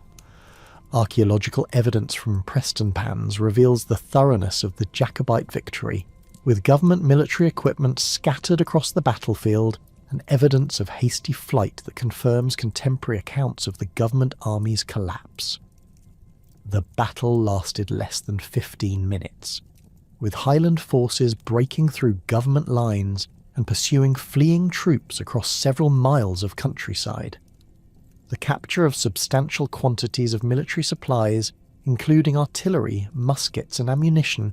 provided crucial resources for the Highland Army's continued advance, while demonstrating the government's military unpreparedness in Scotland. The decision to invade England represented the most controversial strategic choice of the entire rising, as Highland chiefs who had supported the initial Scottish campaign expressed serious doubts about the wisdom of extending military operations into territory where clan advantages would be reduced, and government resistance would be strengthened by shorter supply lines and larger population centres. The Highland Army that crossed into England in November 1745 numbered approximately 5,500 men, representing a substantial military force, but one that was inadequate for the conquest and occupation of a hostile country without significant external support or internal uprising. The march to Derby demonstrated both the Highland Army's continued military effectiveness and the strategic impossibility of achieving Stuart restoration through Scottish military action alone. The advance through Cumberland, Westmoreland, Lancashire, and into Derbyshire revealed the absence of significant English Jacobite support, while creating logistical challenges that strained Highland organisational capabilities. Contemporary accounts describe the remarkable discipline that Highland forces maintained throughout this advance, with minimal plundering and systematic payment for supplies that contrasted favourably with the behaviour of government troops in Scotland. The retreat from Derby began on December 6, 1745, following heated debates among Jacobite leaders about the feasibility of continuing the advance toward London without substantial reinforcements or evidence of English popular support. The Highland chiefs' decision to withdraw reflected realistic assessment of their military situation and the absence of the French invasion and English uprising that Jacobite strategy required for success. Archaeological evidence along the retreat route reveals the systematic destruction of supplies and equipment that Highland forces were forced to abandon as government pursuit intensified, and winter conditions made rapid movement increasingly difficult. The Battle of Falkirk on January 17, 1746, provided a final demonstration of Highland military capabilities as clan forces achieved tactical victory against government troops under General Henry Hawley, who had underestimated Jacobite strength and fighting ability. The battle occurred during severe winter weather that favoured Highland tactical methods, while creating difficulties for government artillery and cavalry operations. Archaeological investigations at Falkirk have uncovered evidence of the fighting, including musket balls, sword fragments, and pieces of military equipment that confirm contemporary accounts of intense combat and government defeat. The retreat to the Highlands following Falkirk reflected the Highland Army's deteriorating strategic position, as government forces under the Duke of Cumberland assembled superior numbers and resources for a systematic campaign designed to eliminate Jacobite resistance through decisive military action. The Highland Army that withdrew northward had been reduced by casualties, desertion, and the departure of clan contingents who returned to defend their own territories against government reprisals. Archaeological evidence from Highland settlements during this period reveals extensive defensive preparations, including the concealment of valuables, the construction of hidden refuges, and the stockpiling of supplies that clan communities hoped would enable them to survive the government military campaign that they recognised as inevitable. The Battle of Culloden on April 16, 1746, represented the culmination of Cumberland's systematic campaign to destroy Highland military power through decisive engagement under conditions that maximised government advantages while negating traditional Highland tactical strengths. The battlefield selected by Cumberland provided ideal conditions for artillery deployment and cavalry operations while restricting Highland movement and preventing the rapid advance that clan charge tactics required for success. The Highland army that faced Cumberland's forces numbered approximately 5,000 men, many of whom were exhausted by the failed night march against the government camp and weakened by inadequate food and rest during the preceding weeks of retreat and manoeuvre. Cumberland's tactical preparations for Culloden reflected sophisticated understanding of Highland warfare and systematic adaptation of government military doctrine to counter clan advantages that had achieved success in previous engagements. The deployment of artillery in forward positions, the training of infantry in specialised anti-Highland tactics, and the positioning of cavalry for pursuit operations created a coordinated defensive system that channeled Highland attacks into predetermined killing zones while maintaining reserves for counterattack and exploitation. Archaeological investigations across Culloden Moor have revealed evidence of these preparations, including artillery positions, defensive obstacles, and burial sites that confirm the systematic nature of Cumberland's tactical planning. The Highland charge at Culloden began after an extended artillery bombardment that had inflicted severe casualties on clan formations, while demonstrating the government's overwhelming firepower superiority.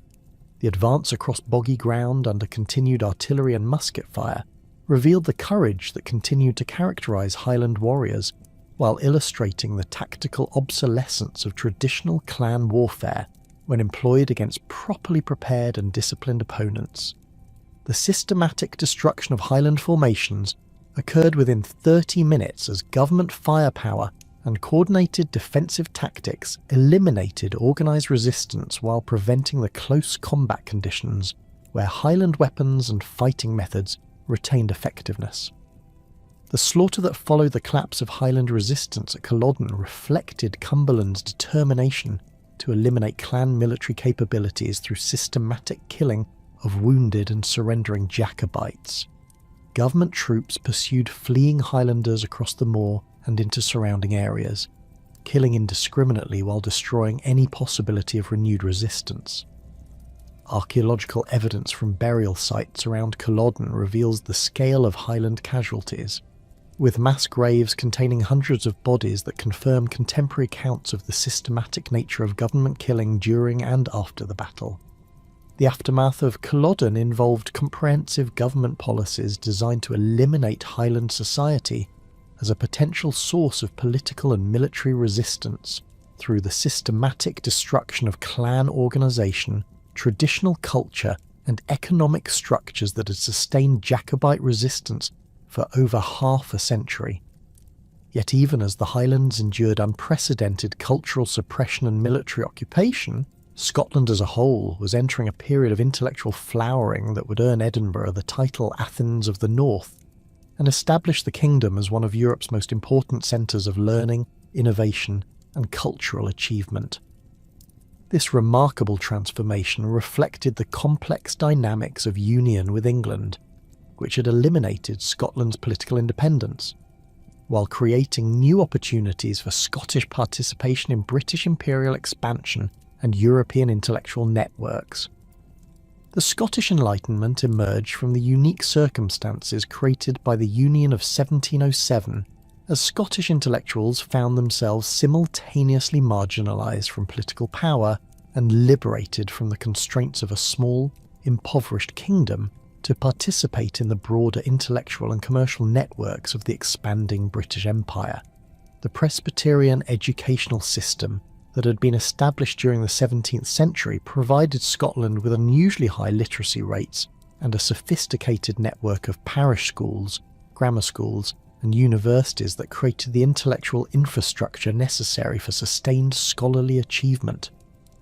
Archaeological evidence from educational institutions during this period reveals extensive construction of libraries, laboratories, and lecture halls that accommodated the expanding student populations and scholarly communities that characterise Scottish intellectual life. David Hume's philosophical investigations revolutionised European thought through systematic skeptical analysis that challenged fundamental assumptions about human knowledge, religious belief, and moral reasoning that had dominated Western philosophy since the medieval period. Hume's residence in Edinburgh placed him at the centre of intellectual networks that connected Scottish scholars with leading European thinkers, while providing him with the social and economic support necessary for sustained philosophical work. His Treatise of Human Nature, published in 1739-40, introduced empirical methods to philosophical investigation, while demonstrating the limitations of human reason in establishing certain knowledge about external reality, causation, and moral principles. The reception of Hume's philosophical work revealed both the international significance of Scottish intellectual achievement and the continuing tensions between Enlightenment rationalism and traditional religious belief that characterised 18th century European culture. Hume's sceptical arguments about religious knowledge and moral reasoning provoked fierce controversy among Orthodox Christians, while establishing his reputation as one of Europe's most original and influential thinkers. Contemporary correspondence reveals the extensive networks of intellectual exchange that connected Hume with philosophers, scientists, and writers throughout Britain and continental Europe, demonstrating the cosmopolitan character that Scottish intellectual life had achieved despite the kingdom's peripheral geographic position. Adam Smith's economic theories provided systematic analysis of commercial society that explained the mechanisms through which individual self-interest could promote general prosperity, while identifying the institutional requirements for sustained economic growth and social development. Smith's position as Professor of Moral Philosophy at Glasgow University placed him in direct contact with the merchant community that was transforming Western Scotland through Atlantic trade, providing him with practical knowledge of commercial operations that informed his theoretical investigations. His Inquiry into the Nature and Causes of the Wealth of Nations, published in 1776, established the intellectual foundations for modern economic thought, while demonstrating the analytical sophistication that Scottish scholarship had achieved. The social and intellectual networks that supported Smith's work reflected the integration of academic, commercial, and professional communities that characterised Scottish Enlightenment culture. Smith's participation in Edinburgh's Select Society, Glasgow's Literary Society, and other intellectual organisations provided forums for discussion and debate that refined his economic theories while connecting him with leading figures in law, medicine, natural philosophy, and other fields that were contributing to Scotland's intellectual renaissance. Archaeological investigations at sites associated with these societies reveal the physical spaces where Scottish intellectuals gathered, including purpose-built meeting rooms, libraries, and social facilities that supported the collaborative intellectual work that characterised Enlightenment culture. Robert Burns's poetry captured the linguistic richness and cultural vitality of Scottish popular culture, while demonstrating the literary possibilities of vernacular Scots as a medium for serious artistic expression. Burns's background as a tenant farmer in Ayrshire provided him with intimate knowledge of rural Scottish life that informed his poetic celebrations of common humanity, social equality, and natural beauty. His use of traditional Scottish poetic forms, combined with innovative approaches to rhythm, imagery, and emotional expression, created works that appealed simultaneously to learned and popular audiences while establishing distinctively Scottish contributions to European Romantic literature. The publication of Burns's poems, chiefly in the Scottish dialect, in 1786 achieved immediate popular success, while demonstrating the commercial viability of Scottish literary production and the existence of substantial reading audiences throughout Scotland and beyond. Burns's subsequent literary career in Edinburgh brought him into contact with leading figures of the Scottish Enlightenment, while providing him with opportunities to refine his poetic techniques through exposure to classical and contemporary European literature. Contemporary accounts reveal the remarkable social mobility that literary achievement could provide in Enlightenment Scotland, as Burns moved from rural obscurity to Edinburgh celebrity, while maintaining his commitment to democratic ideals and social criticism. The agricultural revolution that transformed Scottish rural society during the 18th century involved systematic application of scientific principles to farming techniques, land management, and livestock breeding that dramatically increased agricultural productivity while fundamentally altering traditional social relationships in the countryside. The improvement movement that swept through Scotland beginning in the 1750s reflected both the influence of Enlightenment scientific thinking and the practical requirements of landlords who sought to increase rental income through more efficient use of their estates. Archaeological investigations at improved farms reveal the physical changes that these innovations required, including new field systems, drainage networks, improved farm buildings, and specialised facilities for processing and storing agricultural products. Enclosure of common lands and the consolidation of scattered holdings into compact farms eliminated traditional communal agricultural practices while creating opportunities for systematic application of improved farming techniques. The statistical surveys conducted throughout Scotland during this period provide detailed documentation of these changes, revealing the systematic replacement of traditional run-rig cultivation with enclosed fields, improved crop rotations, and selective breeding programs that increased yields while reducing labour requirements. Contemporary estate records document the substantial capital investments that improvement required, including expenditures for drainage, building construction, and the importation of improved livestock breeds that demonstrated landlords' commitment to agricultural modernisation. The social consequences of agricultural improvement created new forms of rural inequality, while generating the surplus wealth that supported Scotland's industrial development and cultural achievements. The displacement of traditional tenant farmers and agricultural labourers through consolidation and mechanisation forced substantial population movements from rural areas to expanding urban centres where new forms of employment were becoming available in manufacturing and commercial activities. Archaeological evidence from abandoned rural settlements reveals the scale of this demographic transformation, with entire villages showing evidence of systematic abandonment as improved agriculture required fewer workers while generating higher profits for landowners and successful tenant farmers. The introduction of new crops, including turnips, potatoes and improved grains, revolutionised Scottish agriculture while providing more reliable food supplies that supported population growth and urbanisation. The systematic application of crop rotation techniques, including the Norfolk four-course system that alternated grain crops with nitrogen-fixing legumes and root crops,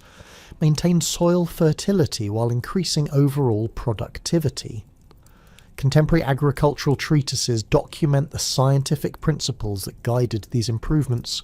revealing the sophisticated understanding of soil chemistry, plant nutrition, and animal husbandry that Scottish farmers had acquired through systematic experimentation and international exchange of agricultural knowledge. Livestock improvement through selective breeding programs created new breeds of cattle, sheep, and horses that became internationally famous for their productivity and quality. The development of breeds like the Aberdeen Angus cattle, Blackface sheep, and Clydesdale horses reflected systematic application of breeding principles that combined traditional Scottish livestock with imported animals selected for specific productive characteristics. Archaeological evidence from improved farms includes specialised breeding facilities, improved housing for livestock, and processing equipment that supported the commercial production of meat, wool, and other animal products for expanding urban and export markets. The transformation of land ownership patterns during this period involved the systematic consolidation of estates through purchase, inheritance, and legal manipulation that concentrated control over Scottish rural society in fewer hands while eliminating traditional forms of communal land tenure. The replacement of feudal obligations with monetary rents created new forms of economic relationship between landlords and tenants, while providing landowners with liquid capital that could be invested in agricultural improvement, industrial development, or commercial speculation. Legal records from this period document the complex processes through which traditional land rights were extinguished and new forms of absolute property ownership were established throughout rural Scotland. Industrial development in 18th century Scotland began with textile manufacturing that exploited the kingdom's abundant water power, skilled workforce, and access to raw materials through imperial trade networks.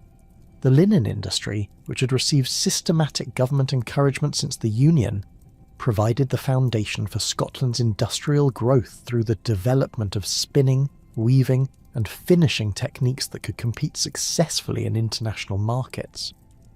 Archaeological investigations at early textile sites reveal the water-powered machinery, specialised buildings, and transportation infrastructure that supported this industrial development, while demonstrating the substantial capital investments that mechanised production required.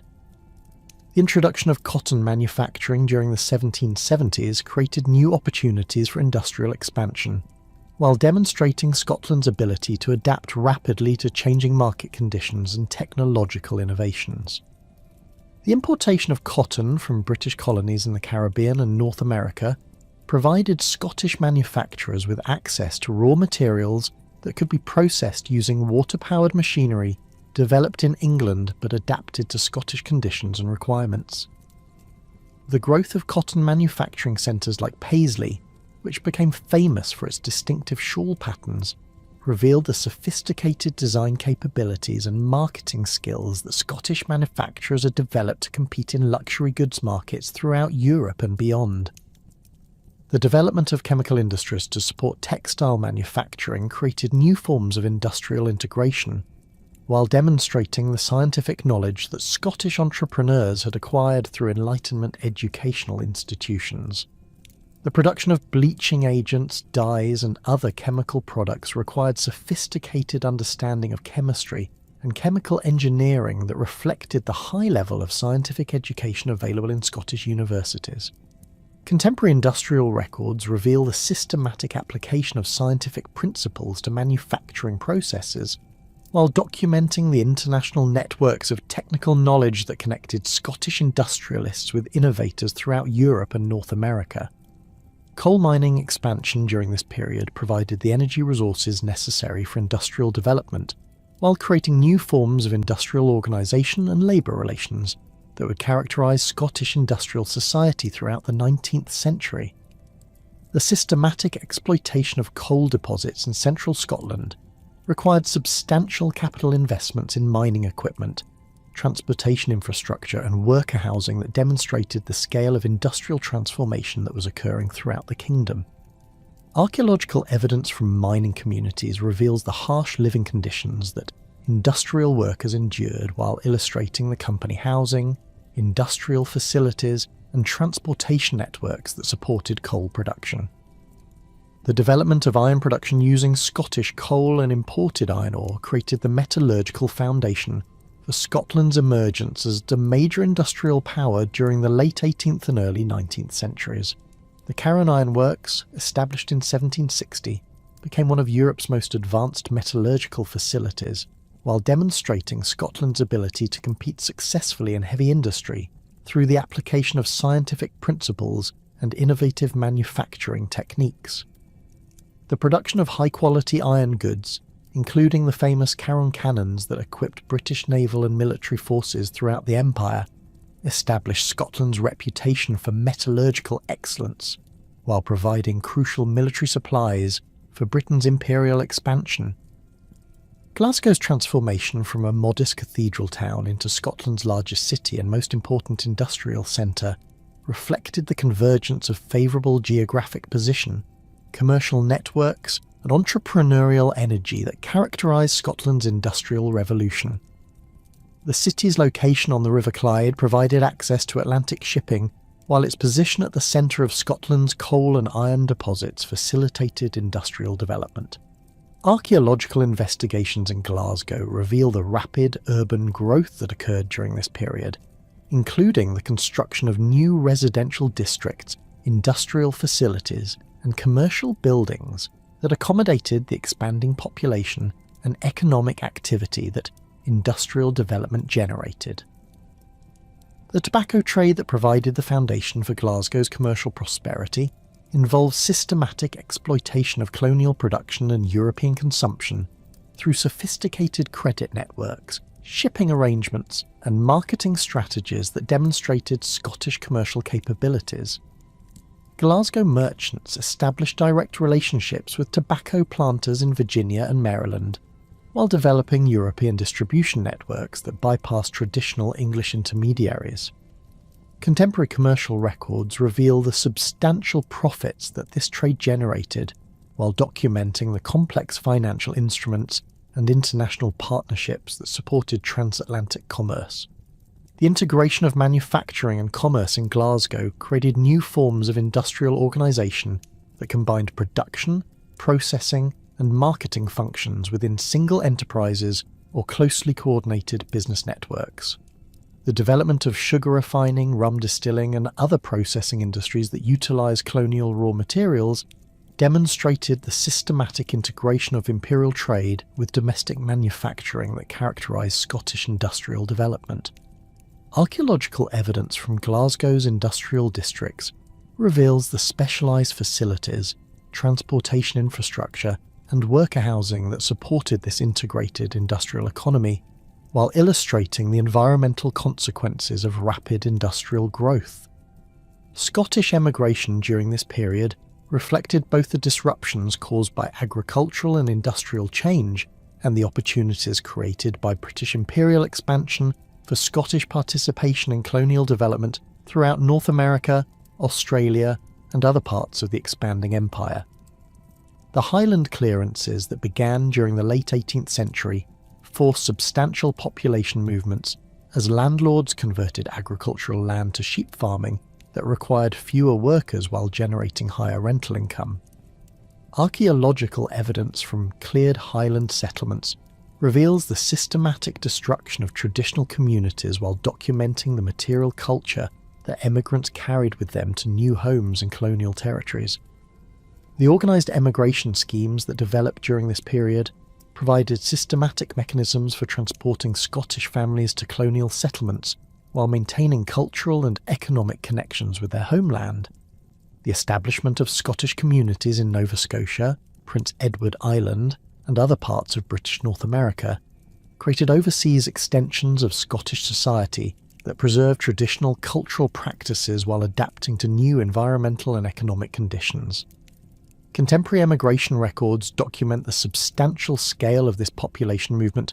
while revealing the networks of family, clan, and regional connections that facilitated successful colonial settlement. The role of Scottish emigrants in colonial development extended far beyond simple agricultural settlement to encompass leadership in commerce, education, military service, and political administration that reflected the high levels of education and professional training that Scottish society provided. Scottish physicians, lawyers, teachers, and ministers played crucial roles in establishing colonial institutions, while Scottish merchants and entrepreneurs developed the commercial networks that connected colonial economies to international markets. The success of Scottish emigrants in achieving positions of leadership and influence throughout the British Empire demonstrated both the quality of Scottish education and the adaptability of Scottish culture to diverse colonial conditions. The development of distinctive Scottish American communities that maintained cultural connections with Scotland while adapting to American conditions created new forms of transatlantic cultural exchange that enriched both Scottish and American society. The preservation of Gaelic language, traditional music, and clan loyalties in Highland settlements contrasted with the rapid assimilation of Lowland Scots into broader American society, reflecting the different cultural strategies that different Scottish groups employed in adapting to colonial life. Archaeological investigations at Scottish American settlements reveal the material culture that resulted from this cultural synthesis, including architectural styles, craft traditions, and agricultural practices that combined Scottish and American elements. Australian colonisation provided new opportunities for Scottish emigration as the establishment of penal colonies and free settlements created demands for skilled workers, professional services, and agricultural development that Scottish emigrants could provide. The systematic recruitment of Scottish families for Australian settlement reflected both the Australian colony's need for population and Scotland's surplus population resulting from agricultural and industrial change. The success of Scottish emigrants in establishing themselves as farmers, merchants, and professional practitioners in Australia